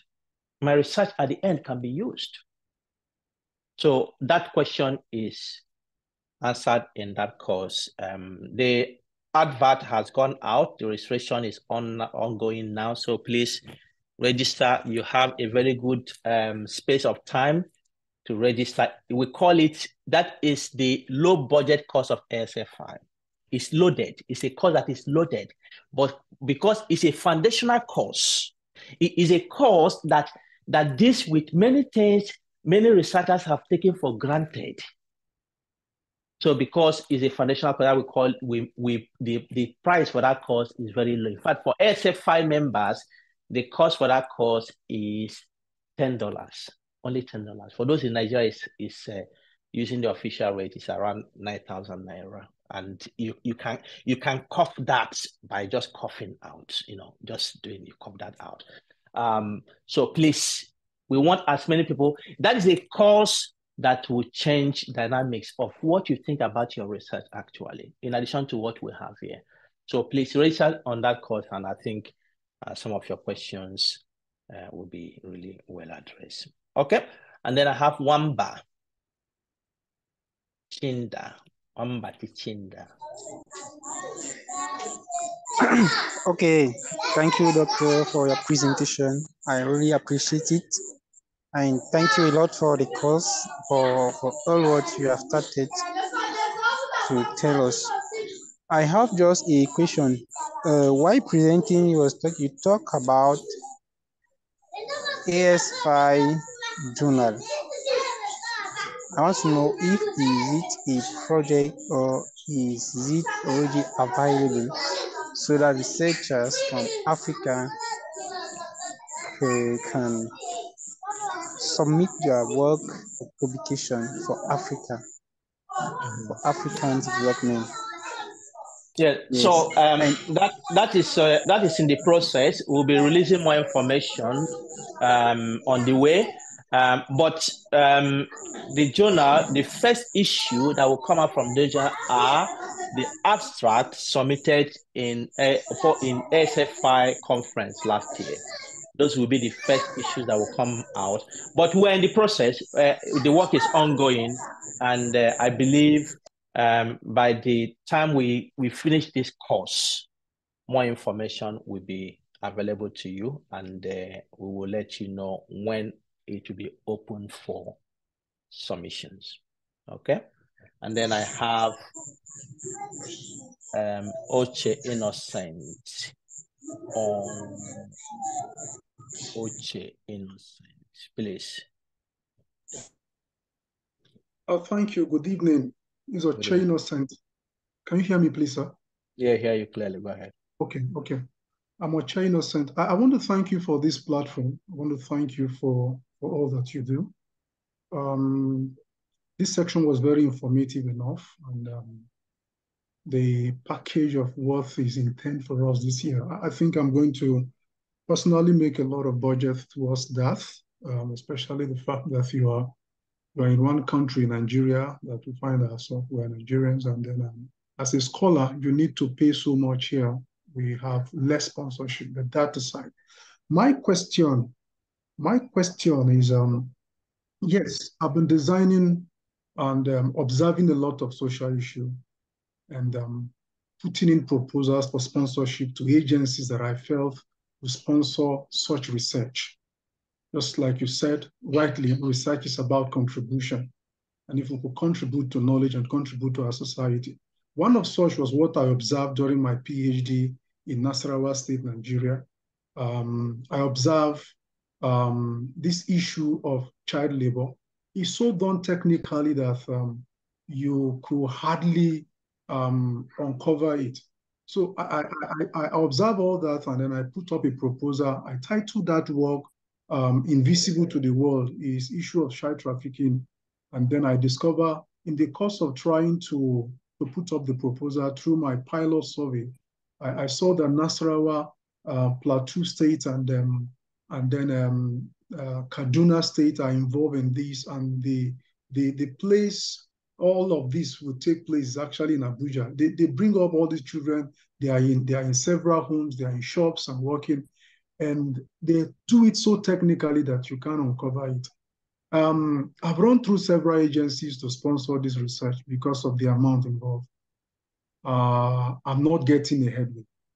In fact, the closest I got through in November, December last year, there was the fact that I should increase the budget, and then it will be approved, and then I would tip some who help to push it through. That is not going down well for me. And I don't think I can run up with that. How do you deal with such challenge when you obviously have an issue you want to research, and you know the agency like NAPTI, for example, if I might call names, can sponsor that to contribute to what they do, to contribute to society at large? And then it's about kickback. How do you handle that? What is your advice? Yeah. The question is it's not an easy one, but we have a course, grant writing and research funding and grant writing. I think that course opens up opportunities on how to be successful with your grant. That being said, Africa has several problems with the course research grant, funding of research. One is that from the researcher's perspective, many researchers do not write fundable projects. They do not write fundable projects. And the reason is they don't know how to do it, especially in a competitive landscape. But in that course, research funding and grant writing, we teach you how to be successful. And several of those who have gone through that course have gone to be successful. In fact, one of the first that came to our course, you will see in one of the videos, Dr. Ajibola who passes through the platform. One of those actually got a grant, competitive grant from the World Academy of Science, a postdoctoral grant. She has tried several times before, but after going through our course, we mentored her. We actually mentored her, supported her, and she hit it and she got it. Several have gone through that. That is on one side. So competency is very important, knowing what to do and how to do it. That course will expose you. We will change your mindset of what grant writing is all about. Then on the other side is that Africa doesn't have a very good culture of funding research. You see what you have explained now, somebody wants tip and this and that. That's a problem. How can we change it? A platform like this will raise conversations that we can begin to make intersections between researchers and the stakeholders that fund private sector, government, and non-governmental agencies. We want to raise conversations that can really put them in that situation to recognize the work both scientists are doing and the importance of their work. Those who have applied to now looking for tips don't know why they are there. They don't know why they are there. They don't know the purpose for that. So if that organization is actually a grant funding organization, I don't know. All right, because a grant funding organization does not ask for those. So what is making them to do that, I don't know. But from what you have explained, it gives me the signal that that may not be. It may just be a government From what I have heard from you now, that may be a Yes. government agency. Yes, that's true. Government agency Yes, that's yes. supposed to be implementing some interventions. And as usual in Africa, many government agencies are full of corruption. Now, the question you need to ask yourself, beyond the government agencies, are there other places I can, whether within my country or within Africa or international organizations, I can send this project for funding? While you're asking that question, there are many things I cannot cover now in this your question because there are many things that keep coming to my mind now. For you to be successful, one of the things we teach in the course is there needs to be a track record. Beyond the importance of the project, one of the things the funders will ask, who are you? What have you done? Can you do this? Can we trust you with our money? Those questions are loaded. And there are things you can do to address those questions. Well, if you can attend that grant writing project, that is fine. Attend it. And a platform like this also gives you an opportunity to collaborate, because what you're trying to solve in Nigeria is happening in Uganda, is happening in Ghana, is happening in Cameroon, is happening in South Africa. Can I find colleagues and we'll collaborate? Perhaps we put up applications in parallel if there are agencies in these countries at the same time, or if we put our team together, can we put application to international agency for funding? That's one thing you can think about, and we have made this platform ready for you. Look out for collaborators, and there are colleagues who are working in different areas, and I think we'll be happy to see how they can support you in that. All right, I have Mercy, Tinta, Emmanuel, Bubenga, and then we'll stop here and go for a short break. Yes, Mercy, please. Evening. Good evening. And thank you for your presentation. This is my first time of joining the course, and I want to find out if I heard you say that this course has been there for like the past 3 years, and currently now African is part of the core research. Mercy, your voice seems far away from your mic, so I actually have to stretch my ear to hear you properly. Hello, Can you? Can you hear me now? Yeah, I hear you a bit, but it's still far away. So far away. Okay, speak now. Okay. So my question is that I heard you saying that this course has been there for like the past 3 years, and I want to know if it has improved the research in Africa, and if we have some people here who have been in the course for the past 3 years, if they can share with us any improvements in their life on research as well. Okay. Are you on the WhatsApp group of the course? Yes. All right. So Dr. Ajibola will give you, she will push things for you. And of course, beyond the testimonials we have on the YouTube channel, we have very tangible people who have gone through our trainings, and their testimonial is that since meeting ASFI, there's one thing that has changed, is their mindset. The mindset of mediocrity has changed. Their mindsets have been shifted towards, I can actually be better than I am today. And that is a very good testimonial. And that is a foundation where you need to start. And then the other mindset is that I can now think about excellence and impact. And this is one of the things we are achieving here. And I tell you, the other thing that is tangible is that within ASFI, about 9 of the abstracts submitted in ASFI conference last year were based on research we mentored Africans to do through this platform.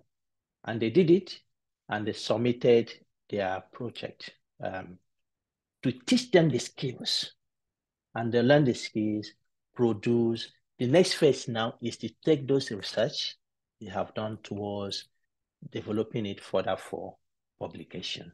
So yeah, there are tangible results that are coming out from what we are doing. That's an important question, Mercy.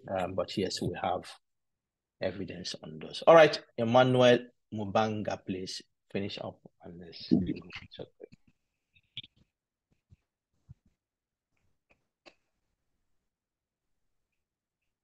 Emmanuel, are you there? Good evening. Professor, I want to... Emmanuel, go ahead, please go ahead. Yes. I want to thank you for this presentation. It was quite insightful. Research indeed is important for revolution in Africa. But I think, Professor, you can agree with me, with other colleagues, that in Africa specifically, politics plays a major role to Africa development and revolution of Africa. Politics actually has a direct influence on research and outcome of research. And have you taken advantage of different platforms to engage political players? Knowing that political players really influence implementation of research and the outcome of research. I submit. Thank you. All right, thank you, Emmanuel. I agree with you. We call them actually stakeholders, and that can range from those who benefit from the research, the ordinary people in the society, they are stakeholders. We have the government. Government is a stakeholder. We have those from the industry or private sector, they are stakeholders. We have researchers themselves, they are stakeholders. All right? And we have the non-governmental organizations, they are stakeholders. For research to have its place and impact, all these stakeholders need to come together.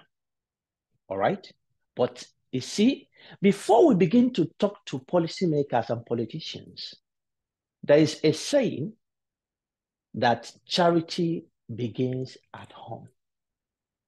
We have had sessions where we had interaction between private sectors and the scientists, and we're looking at the issues of funding.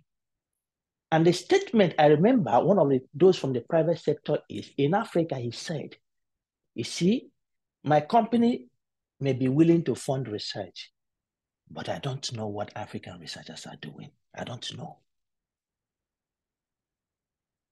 I don't know what to fund. I don't know what they are doing. And so the approach ASFI has taken is, African researchers, can we change our story? Can we go to a point where government will say, yes, we will trust you, we will fund you? Can we get to the point where the stakeholders, the private sector will say, yes, take this money, we want to support you? That needs to happen. If we are not ready, no matter how the politicians are ready, it cannot work. So we need to, first of all, to be ready. You need to have the competencies to do the research. You need to know what to do when you're giving that money. You need to know how to do research that has impact. And when you have that, then you'll be in a place to even convince the politicians that they can trust you with the money and you can deliver. If that does not happen, then I don't think we'll make any headway. So we start with researchers, we start with you. And I think once we are ready, all those stakeholders who are there will know that we are ready. All right, I rest my case. Our time is flying and I don't want to leave any bit of what we have today. Let's take 5 minutes break, 5 minutes break, and come back. So exactly 1 minute past the hour we are going to now, whatever it is in your place, let's come back and continue. Thank you for the time we've spent so far. All right, let's continue. Let's continue. Okay. I want two men, the first two men and the first two women. Okay. Those who raise their hand first. And the question I want you to address briefly, just briefly, why are you taking this course? Why are you taking this course? Two men, two women. Please raise your hand and then I will recognize. Two men, two women. The first ones to come, I will take up those. Okay, I have Jacqueline is first woman. Let me see. Okay, Nena is second woman. Yeah, that's women settled. Let me see men. Let me see men. Okay, I think Roberts is first man, and then I have Yusuf is Siaka. All right. Oche Innocent you can bring your hand down. Please, if I called your name, you raise your hand. Please keep your hand up. Keep your hand up. Don't bring it down. Don't bring it down. Keep your hand up. All right, Jacqueline. Jacqueline, go ahead, please. Yes, thanks, Professor. I took this course because it is new for me and I want to discover. All right, it's new for you. This concept this concept, reproducibility in research, is new for me as I want to discover it. All right, you want to know what it is. All right, thank you for that. Let's go to I saw another name, Nena. I don't see. Yes, please. I'm here. All right, please go ahead. No, I'm here. Go ahead. Nena is my name. Yeah, okay, I don't see your hand up anywhere, but go ahead. Go ahead. I'm audible. Yes. I'm still audible. You're audible. Please speak. I'm audible. Okay, thank you, sir. Nena is my name. I'm a Nigerian and I'm working with the National Open University of Nigeria. Why I took this course is because it goes in line with someone just mentioned earlier. I am actually in the social and the management sciences, and we find out that when it comes to issues of research and grants and making formidable impact, we find it very, very difficult for our name or for our contributions to be heard or even be taken into very seriously. Somebody raised the issue earlier, even though you have redirected us to somewhere. But I also want to say that it is easier for people in the natural sciences to even make this impact. So my question and why I am here is that I want to know what can I do or what can we do as an individual or as a group to see how our impact can be made. Yes, I was very apt to listen to you when you said it goes further to or it borders on how research questions are set and all that. I am also looking forward to that, but that is the main reason why I am here. All right. Okay. There is lots of things bothering Nena she wants to discover. Okay. Let's see how this course can support you. But of course, I don't agree that those from the natural sciences are more likely to make impact. And of course, we define what impact is. When you come to that course, research impact, productivity and impact, quality, productivity and impact, we'll be able to see that. Yeah, but those from every field can make necessary impact. Yusuf Isiaka, please.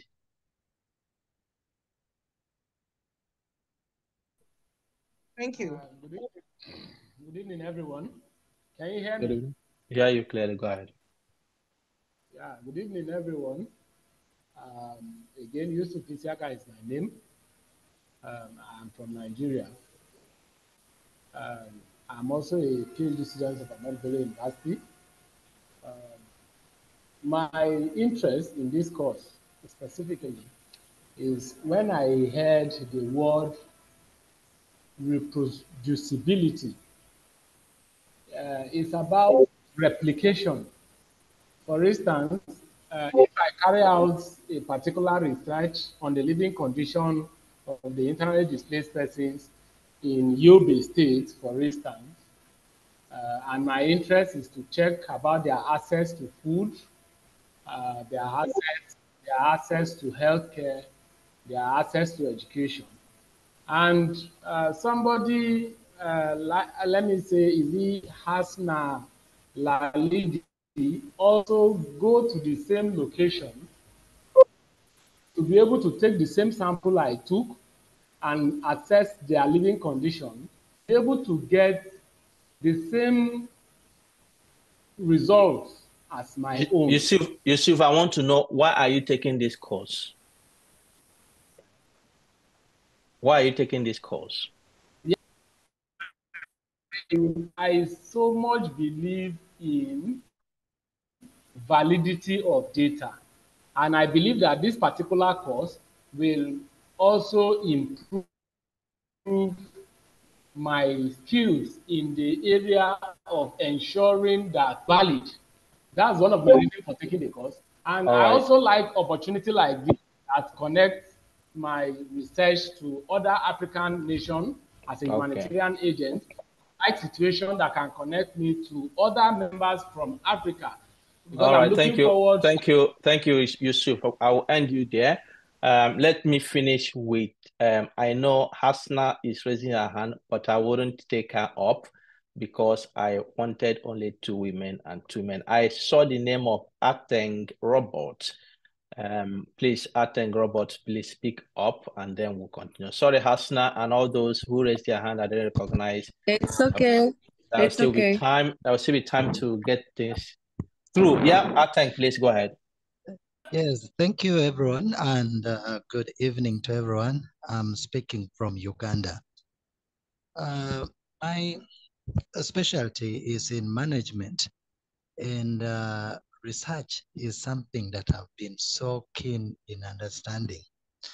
And when I look at the challenges that we are having, like you said in the keynote,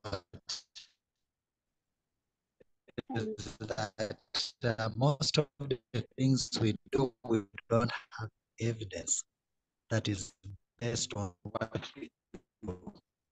So I'm trying to learn things to help me to see how I can make an evidence-based research that can help my society to come out with tangible kind of concepts that can help us to grow. All right. And maybe to see how Africa. Thank you. Thank you very much, everyone who has spoken. I know the four speakers may not represent the perspective of everyone, but I just wanted to have a cross-section of what people think. There will be room for more interactions, and that is why the WhatsApp group, please, if you have not joined it, please find time to join the WhatsApp group. It will be good that everyone is there, so that if there are issues, we can share it there and address them if they are not covered within the course. And of course, you can highlight your feelings if anything has not gone according to your expectations. But anyway, yeah, so those who are writing on the chat box, that is really good, who are explaining their why they're taking this course, So please keep doing that. If you didn't speak and you would like to put on some text on the chat box, please do that. We'll take note of them. All right. Yeah, so this course, what is it about? What is it about? One of the things I mentioned when I was speaking is perceptions or perspectives. Perceptions or perspectives. This course will change your perception. This course will change your perspectives. All right? It will change. So this course is about changing perceptions. It's about changing attitudes. All right? It's about progress. in contrast to stagnation. It's about progress in contrast to stagnation. It's about excellence. This course is about doing things right. If you do things wrong, you get the wrong results. If you do things right, you get the right results. So this course is about doing things right. Doing things right. Okay? This course is about taking long versus short cuts. Taking long versus short cuts. In some contexts, shortcuts are fine. But in some other contexts, long cuts are preferable. And in terms of research, the longer the cut you take, the more you learn, the more better you become. But many shortcuts we take will actually inhibit growth and bring stagnation. This course is about quality. Reaching a standard that is acceptable, a good standard. That's what this course is about. This course here is about following the standards. All right? It's about following the standards. There are standards to do things right. There are standards to do things right. Many people go for results. But in ASFI, we focus so much on process than results. Process than results. Okay? So the nature of ASFI courses, they are hands-on. Every course we have, and hands-on. And that is why I showed you the quadrant of ASFI signature course task. From breakout sessions, to nuggets, to case studies, to group projects. We make all these hands-on so that once you lift our courses, you can implement. You can implement. You can share your experience with others. You can become useful. You can integrate. All right? You can integrate. Our courses are hands-on. And our courses are multidisciplinary. And I started by saying this earlier, that the courses we do in our platform, we do not use science as usually used. As, oh, engineers, biologists, no. It's an umbrella term that covers everybody. We don't speak here disciplines. We don't talk about disciplines here. We see everybody the same. We see everybody can contribute something. Like Nena was saying that, oh, she believes that impact can be made more by those. Nope. You're from management sciences. There are many management. You see, if you begin to dig deep, if I begin to ask you a question about your research, if I begin to ask you a question, then you will say yourself, wow, there are a lot of things I need to research because there are many management issues Africa is suffering from. So everybody can make impact, but we need to define that impact. What kind of impact can a natural scientist make? What kind of impact can a management scientist make? Our routes to impact may differ, but we all can make impact on our society. So multidisciplinary is skill-based. We want you to develop skills. And these skills can range from critical analysis to designing your study, implementing it, analyzing it, interpreting it, publishing it, communicating it. It's skill-based. Whether you call it soft skills or hard skills, but ASFI courses are there to develop your skills. All right?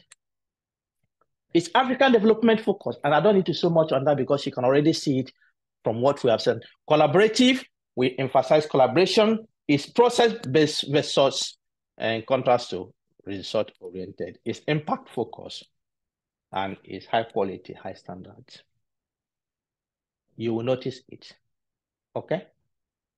Well, I don't want to brag about it, but that is a point that many of us in Africa, we end up spending so much money to send our people, go to this, go to Harvard, go to this, go to that, go to that, go to that. But actually, ASFI believes that it takes Africans to develop Africa. And what I'm going to go through with you in this course, and as in every other course ASFI had, is that I will speak the African language. I will speak African language because I know. I am wearing the shoe. I know where it pitches. The one who is in Harvard does not wear the shoe. He tells me his own story. But the story we want to tell here is the story of Africa. All right? And we come with quality. We come with quality. You see, the courses we have in ASFI, you see the price tags there. Many people complain, oh, this is so high, this, that. But actually, you have the same cost in Harvard that says $5,000. We only have $100. The same cost. And if I whisper to you, we may even have better quality. Yeah? And then you pay your transport, you go there. People will not complain on that. As far as they have the Harvard certificate, even if they go, they don't attend the course, they pay $5,000. And people complain about, no. All right. Anyway, this is where we start. Science. Somebody says, Paul Calamity. Science I had come to learn is as political, competitive, and fierce.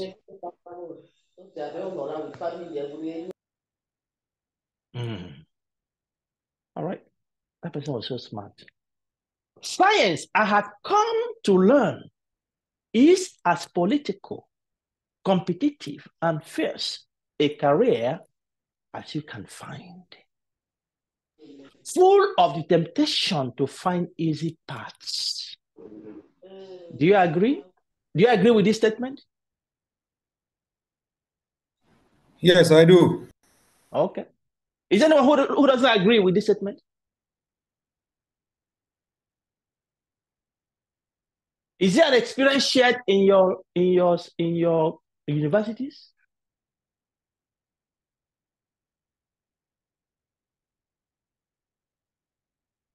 Remaining in this class. Yes, absolutely. Great. Okay. At least I've heard two voices, and that means some people are still in this course. Yeah. Yes, all right. Good. I want to send you out. 10 minutes discussion in your groups. We're 10 minutes here. discussion in your group. 10 minutes discussion in your group. And what I want you to do, different groups have different questions. Group one, different statements. Academia has a huge money problem. That is group one. Do you agree with that statement?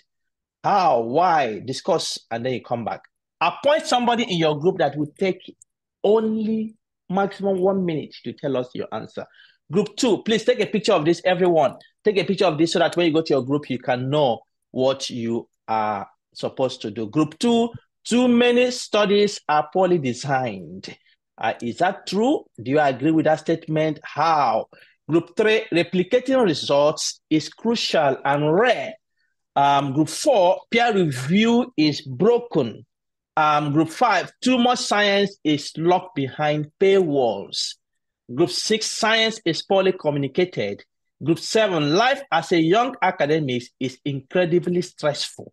And group eight, science is not doomed. So please take a picture of that. I will send you to your breakout sessions. And remember, you have to have your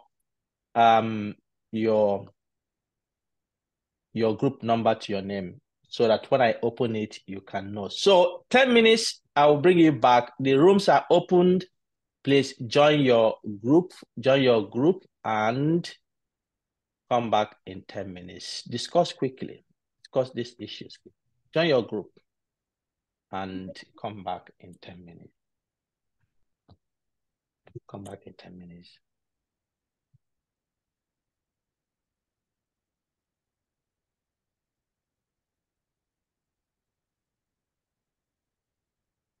Join your group, please. In 10 minutes, I will bring you back.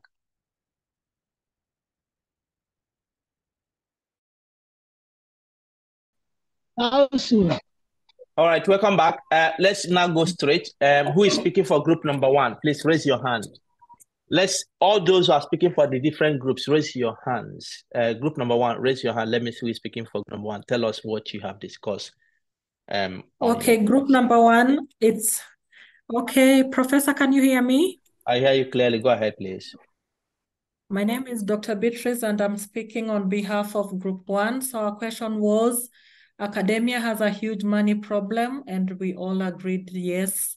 How? Because the amount of money allocated to research, both by the universities and countries as a whole, is still very little.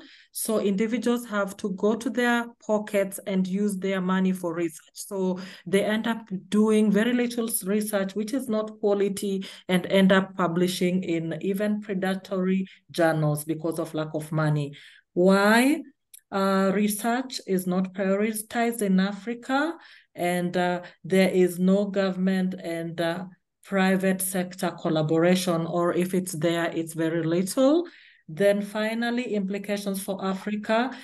This leads to a vicious circle where there is no research, no development.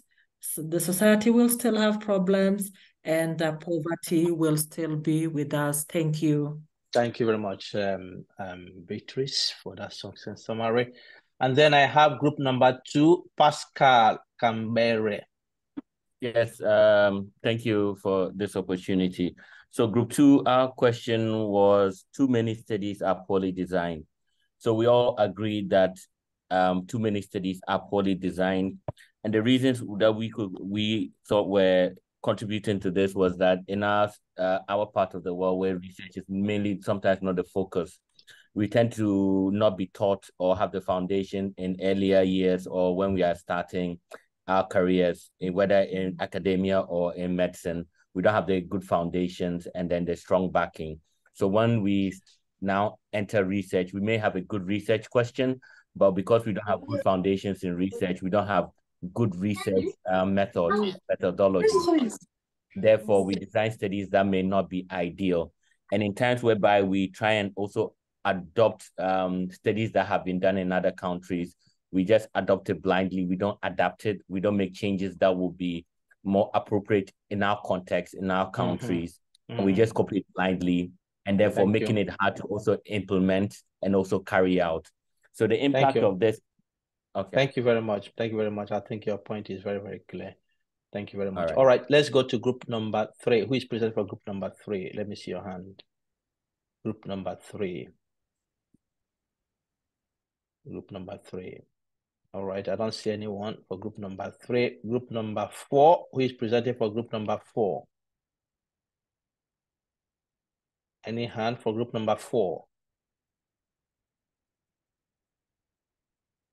Goodness me, did this group go to play, or they were only introducing themselves?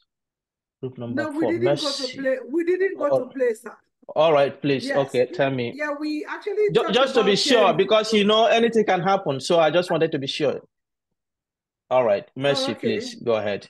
So we actually deliberated a little, because at some point we're like, what do we mean by the broken? So we began to put ideas together, and we came up and we said that the review process that we know to be usually used to be anonymous, so that judgment can be fair and then justifiable, and transparency, accountability, but this time around, even sometimes the reviewers are made known to the authors, and the workload is so much that even the publishers don't actually compensate the reviewers. So such things will change the outturn of things. And then we also said that in order to be able to make sure that this process is actually repaired, that there could be some suggestions that publishers should be able to, let's say, pay some kind of token to reviewers, or make peer review activity and academic workload, whereby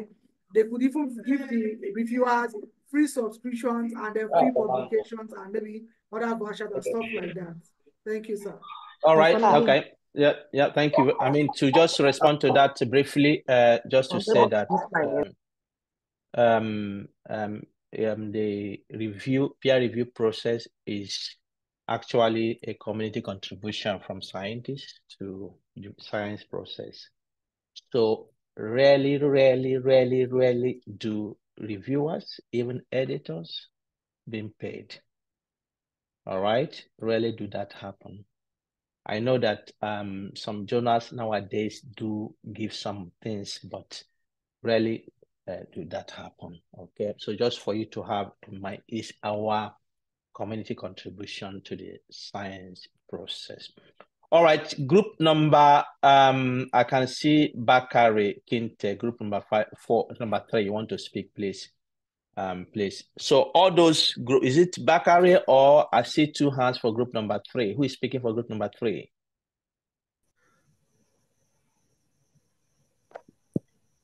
Okay, I'll speak. All right, please go ahead. So I think replicating results is very crucial in scientific research because it maintains the integrity and the authenticity of the work, and also helps future researchers to have a background on accurate results and reproducible results. All right. Who is speaking for group number 5? I don't see any hand for group number 5. Who is speaking? Yes, me. Okay. Okay, so we agreed on this statement. Yes, we believe that too much science is locked behind paywalls. We had an emphasis on the 3 questions: how we believed that they affect our accessibility to many important publications, and also to publish, to be able to publish. It's some sort of expensive in some occasions. And why is that? We believe that there is no available initiatives or partnership with institutions to increase our accessibility to these important resources. But one of the group members had a very interesting opinion. He also had an emphasis on the role of our personal lack of experience and knowledge. So he thought that sometimes it's not the resources or the institution, it's the problem that we don't know how to access, that there might be some ways to have an accessibility for these important, for knowledge, for science, but we actually, because of our lack of knowledge, we don't get this chance. So this is our opinion as group 5. All right, thank you. Group number 5 and group number 6. Who is speaking for group number 6? For group number 6, we agree that science is poorly communicated, and if we are to improve on it, we should focus on the rank journals. However, we also realize that funding affects the publications. Even when you have a quality research that should be published in such rank journals, most times the cost of the publications are very high, such that we resort to open choice. And when you go for open choice, it also restricts a number of people that have access to it, especially Africans, because we don't have funds to go for open access. So we are thinking that the primary reason behind poor communication of science is funding for conferences, seminars, and also publishing the outcome in such quality journals. All right, thank you very much. Are you Temitayo, presenting for group number 7? Yes, thank you. Please. So we discussed life as a young academic is incredibly stressful, and we all agreed that indeed it is. So why is it and how is it? We discussed and said that because the young academic is just upcoming, he must work hard to get publications for promotions, and then he has added responsibilities. Most of the teaching jobs might be on his desk, and then admin responsibilities might also be included, and this would affect his producibility. Also, at the beginning of a career, one is trying to find his niche. So because of this, the young academic keeps finding, is not, it hasn't settled, and he keeps moving from one point to the other, trying to find out where he's going to be able to, make a success of his career. Also, there's a struggle. Somebody said there's a struggle to keep up with transition from classroom to professional life. Also in the African universities generally, there is poor working condition. There are no funds as well. And so this, of course, would affect the kind of research that the young academic will do. Also, because of this, there's low outputs that affect grant allocation. This causes stress. I'm sorry, it causes stress to the young academic. Thank you, Temitayo. And things like that. You're welcome. Thank you. Okay. Finally, who is speaking for group number 8? Let me see. Who is speaking for group number 8? I'm the person. Please Actually, go ahead. we all supported the idea that science is not doomed. That instead, there is a tool for understanding and improving the world. That science is dynamic, so we need to adapt and also have to modify to suit our immediate environment. And that the things that are revolving every day, this is true science. So all the discovering is true science and all the innovation. And also there are also most programs that are going on right now, just as this ASFI, that is also impacting to improve things. Through this, we have discussions and we share our experience. So then we learn more. So all what we need is, we need more encouragement. We need to do more research. We need more scientists. And we also need mentoring, and also formation of new ones, so that we can do the work effectively.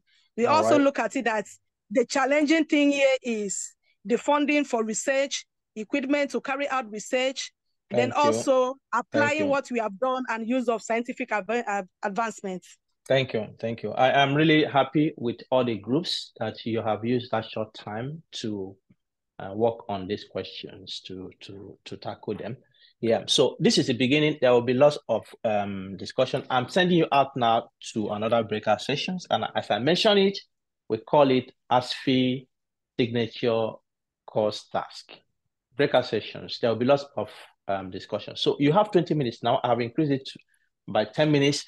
But before I do that, please, I will beg of you, if I can take 15 minutes beyond the time today, 15 minutes beyond the time, I will do my best to recover from subsequent sessions, or 15 minutes beyond the time to really put everything into context. So I will open the rooms now, and I will give you 20 minutes to look at this question. Take a picture of that. What is reproducibility? Try to propose a definition. List synonyms of reproducibility. Please, I'm not watching you, but please put off your phones. Focus on your first impression of this concept. Thinking about it, some of you said, this term, I didn't understand it when I saw it. What is it? Define it. Give your own impression of what this concept is, and come back. So appoint one person who will also take maximum 1 minute to give your definition of what reproducibility is. The rooms are open. Please join your groups, and I will call you back in 15 minutes. 20 minutes. Join your groups, please.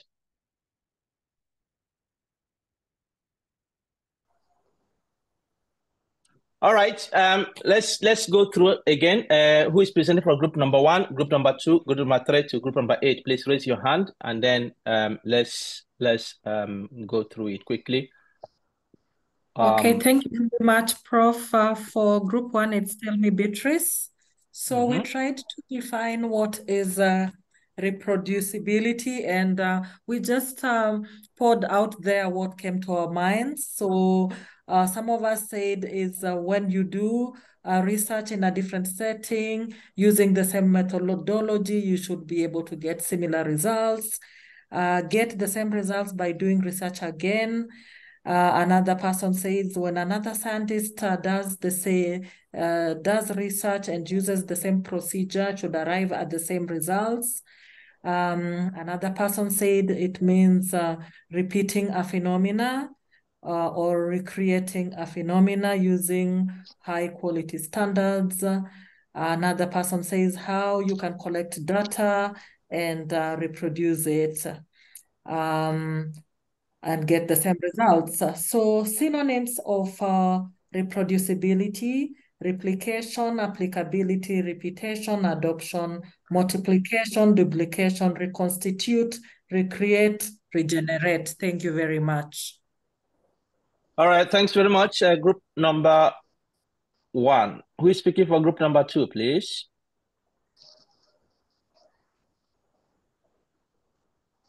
Who is speaking for group number 2? All right, group number 3. Who is speaking for group number 3? I am. Please go ahead. Thank you very much. In the group, we agreed on a lot of things for reproducibility, but of want of time that the ability of a scientist or a researcher to be able to give clear-cut record of what has been done in his research, such that other scientists can go through it and possibly reproduce what the person has done without recurring to asking that person any question. That the record and the report or the papers from that research will be so reported that it will be clear enough for others to redo what those people have done and observe what result could be obtained from it. All right. In terms of synonyms, we talked about recopying, repeatability, revisiting, repetition, and recreation. Thank you. All right. Group number 4.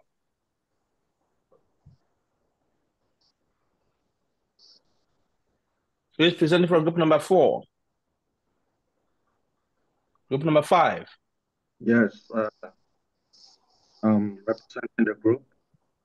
We brainstormed and we concluded that reproducibility is the art of whereby scientific researcher are able to reproduce or replicate the result of a study or an experiment.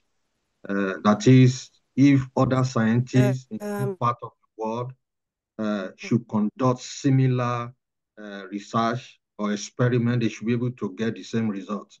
So if such research is reproducible, it depicts that the result is reliable and valid. So we talk of synonyms as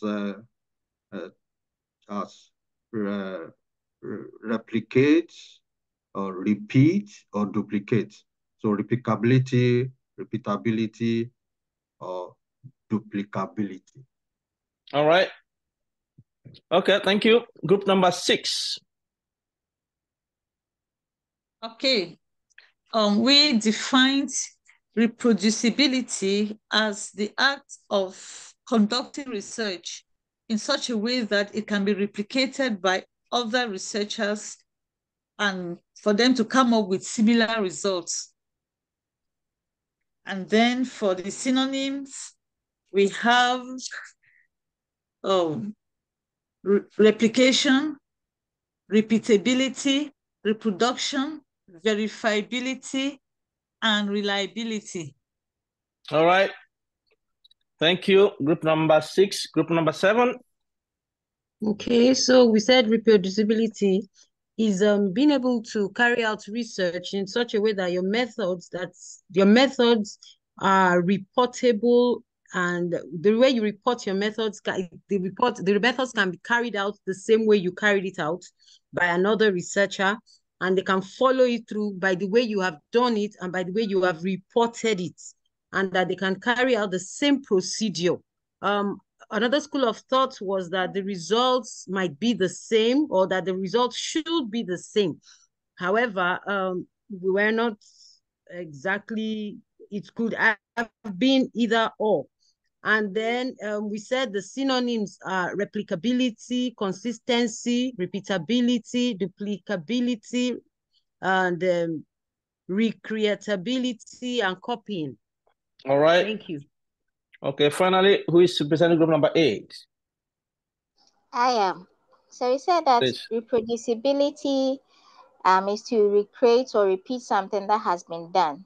And in the context of research, we said undertaking a research using the same steps to come out with a similar outcome. For example, if someone does an experiment somewhere and then the same experiment is being repeated in another place, you should be able to come out with the same or similar outcome. And then we said that producing the same, something that represents a pattern, so that in the absence of the initiator, if it could be done by someone, you get the similar outcome. So these are all the various definitions that we came out with. And then for the synonyms of reproducibility, we came up with recreation, replication, repetition, duplication, reproduction, and then reliability. Thank you. All right. Thank you. Thank you, all the groups. Thank you, all the groups. Just to mention, the groups that didn't present, you know, I said when we started the course, instructions. So when you are selected, I say raise your hand so that we can go through you. All right. So we missed group number 2 and group number 4 because nobody was raising the hand to show us. Anyway, let me go through this quickly before I disperse you. Just give me some patience. Thank you for all the definitions you have provided.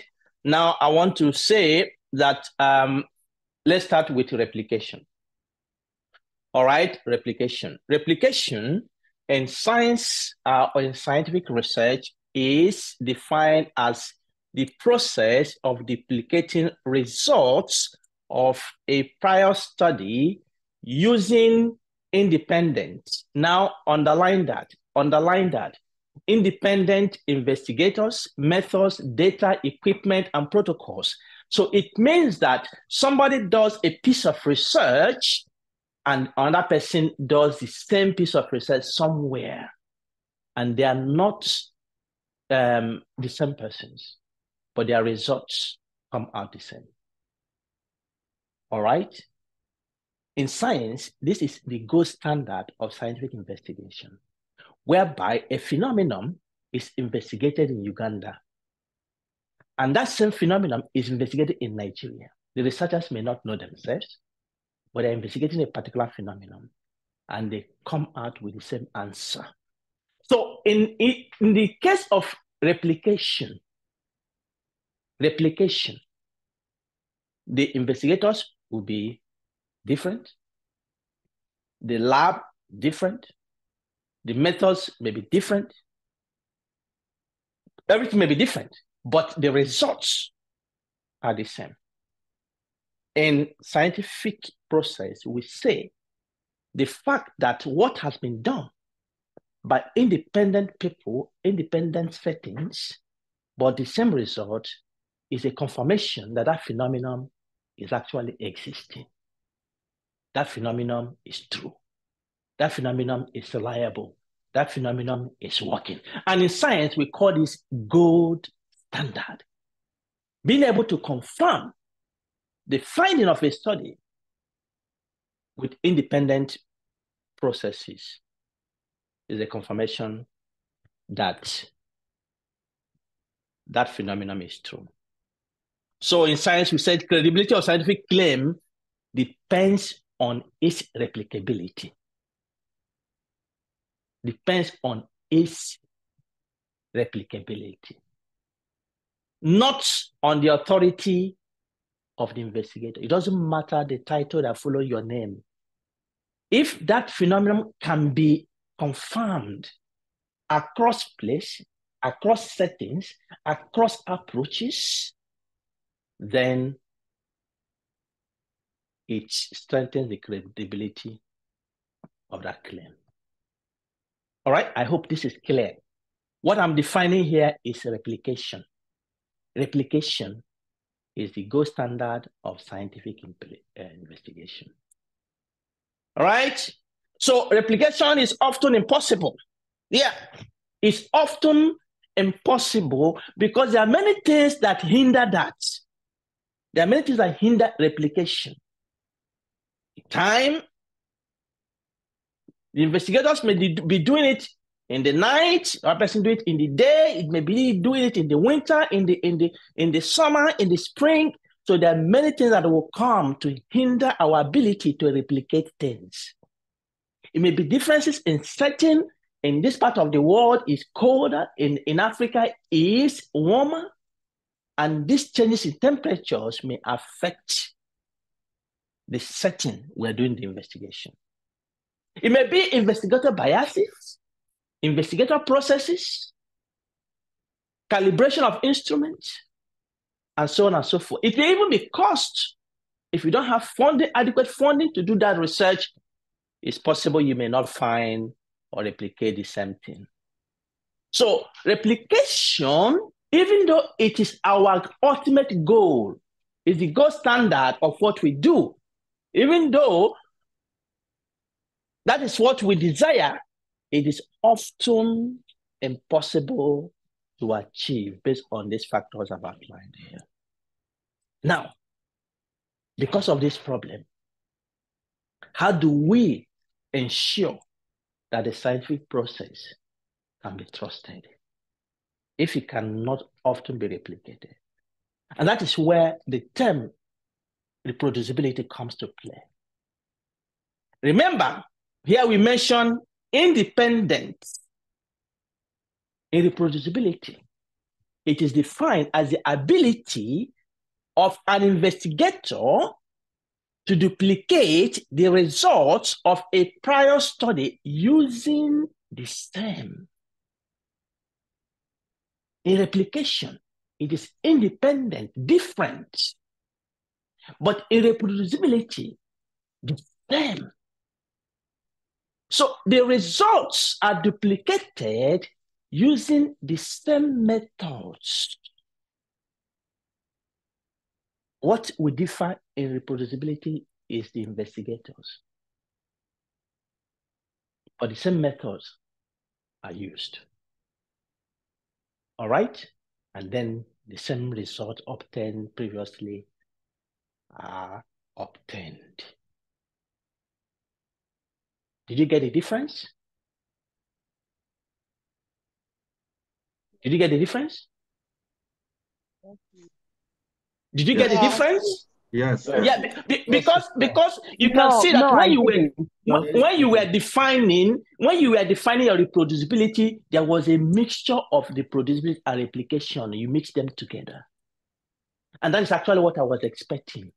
But I want you to be clear today. If this is the only thing you get out of this, replication and reproducibility are two different things. Replication is the ultimate goal of scientific investigation, replication, whereby findings from a particular setting or investigators can be confirmed by other investigators elsewhere. And then we authenticate that that phenomenon is true. That is replication. So different investigators, different methods can be used in replication. But in somebody is not muted.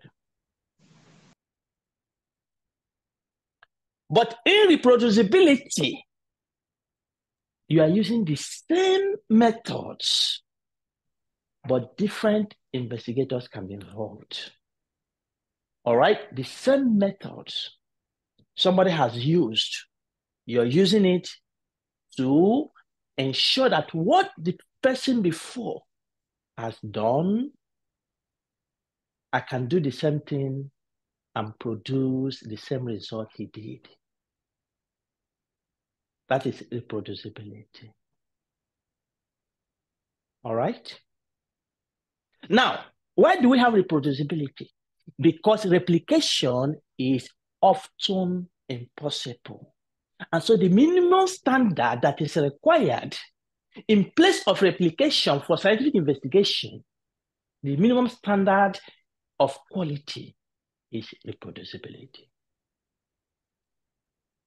So you write your protocol of what you have done, and then you publish it. I can pick that protocol, come to your lab, do the same thing you have done, and get the same results. If I pick your protocol of how you have done your experiment, how you have done your research, if I pick it up and I come to your lab and I do what you have done and I get a different results, then it means that your results is not reproducible. And then there's a problem. There's a problem.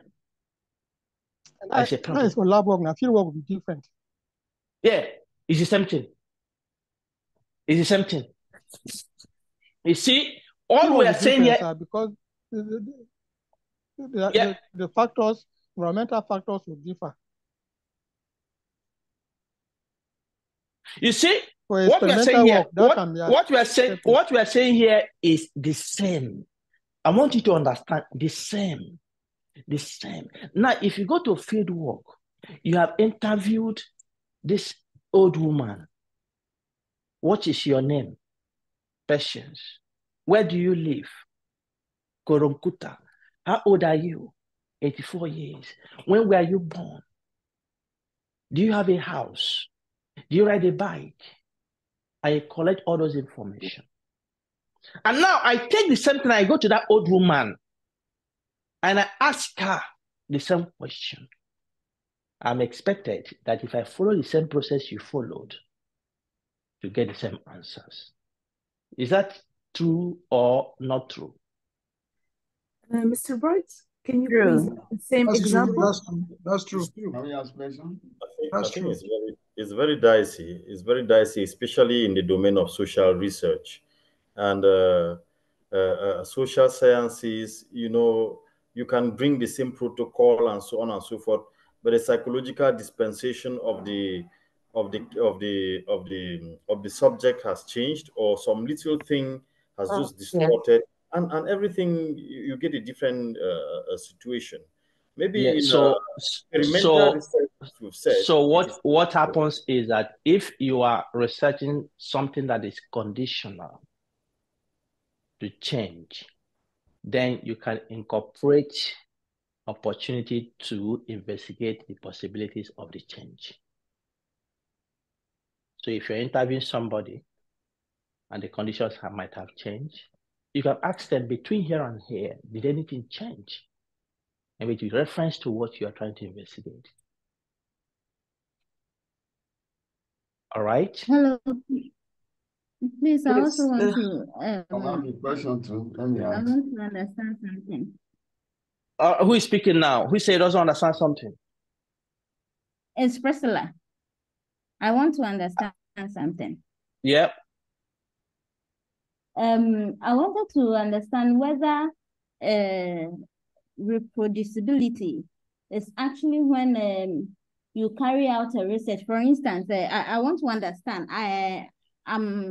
I'm working with compost, and you see, it's an experimental work, and usually, if you carry out a composting experiment, the results that you get is very difficult. If you repeat the same thing, you would actually get the exact results that you previously got because of environmental factors and other stuff.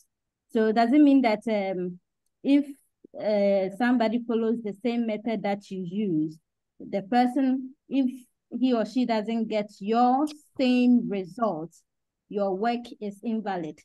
Or is there a threshold of maybe a result that is being expected, that is what we refer to as being same or similar? Or should it be exact? If I 5%, it should be 5% more. I get your point. I get your point. I get your point. You know, in the case where there are changes in the situation, okay? Now, the problem is not the accuracy of the protocol. Now, the problem would be the reliability of the phenomenon. Okay? And so you can discuss that. But yes, there will be a threshold where you can say this result is between here and here, and the overlap between your own result and what the other person has found, yeah, can then be used to judge how accurate what you have found is. But in the cases, whether in social sciences or in other settings where conditions can make the phenomenon to change, so those conditions need to be taken into account. But in reproducibility, the fact here is that the process of undertaking that research should be so clear, documented, transparent, verified, accurate, so that when you are not there, somebody can pick up your protocol, perform what you have done. Of course. That is the minimum for a scientific research to occur. And so that is why here, the synonyms: transparency, validation, verification, process trail, open science, corroboration, repeatability, and so on and so forth. There could be many of them. So now there's a difference between replication and reproducibility. And as you can see, Reproducibility. we are not discussing in this course replication, because replication is often impossible. What we are discussing in this course is reproducibility, which is the minimum standard for confirming that a scientific research has been done and done accurately. All right? If a job is worth doing, it's worth doing twice.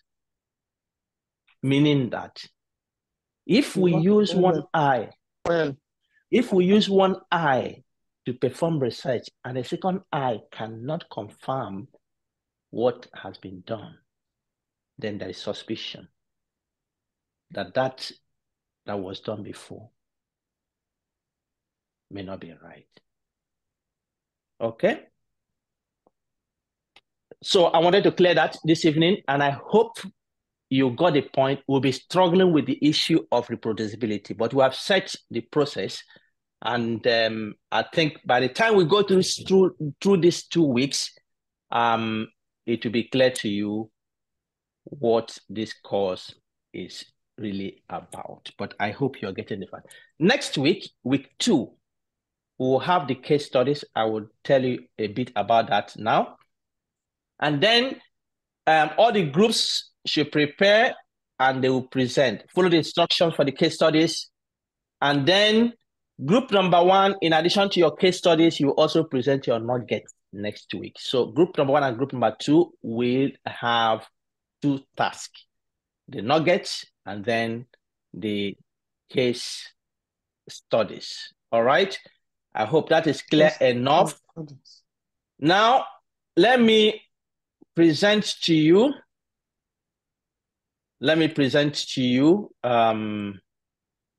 the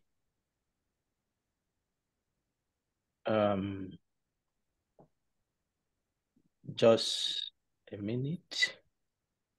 Let me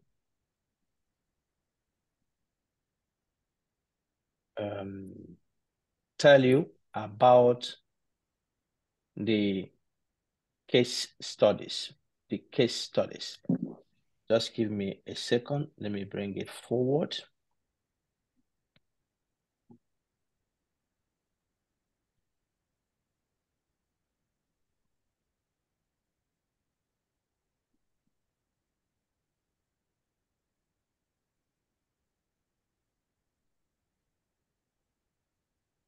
Okay.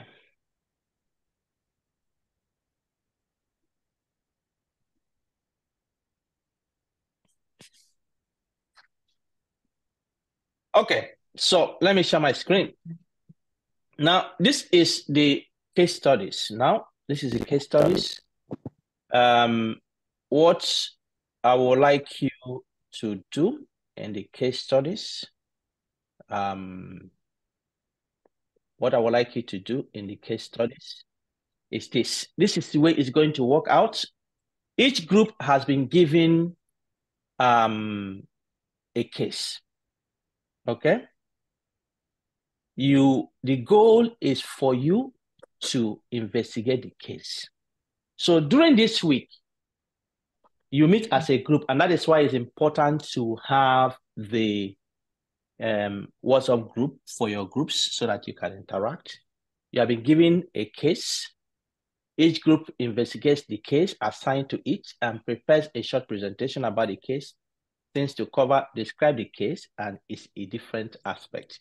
You have this in your in your folder in the Google Drive. Who is the case about? From what discipline is the case from? What country, region of the world? What happened in the case? What is the problem with the case? Any reproducibility problem in the case? Any remedy for the problems identified in the case? What are the impacts of the case to the field of research? Any further thoughts? Please, maximum of 7 minutes. Maximum of 7 minutes. So please prepare that for each group. Prepare that for each group. Now, let me remove this and go to, so group number 1 is looking at this guy. Now you have a name there. You go out to investigate this guy, Martin Mele Jarrett. Group number 1. Okay, group number 2 has this kind.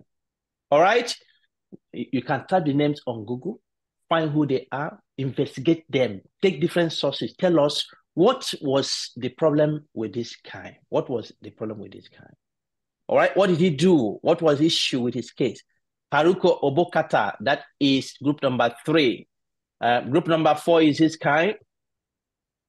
Group number 5 is this one. Group number 6 is this one. Group number 7 and group number 8.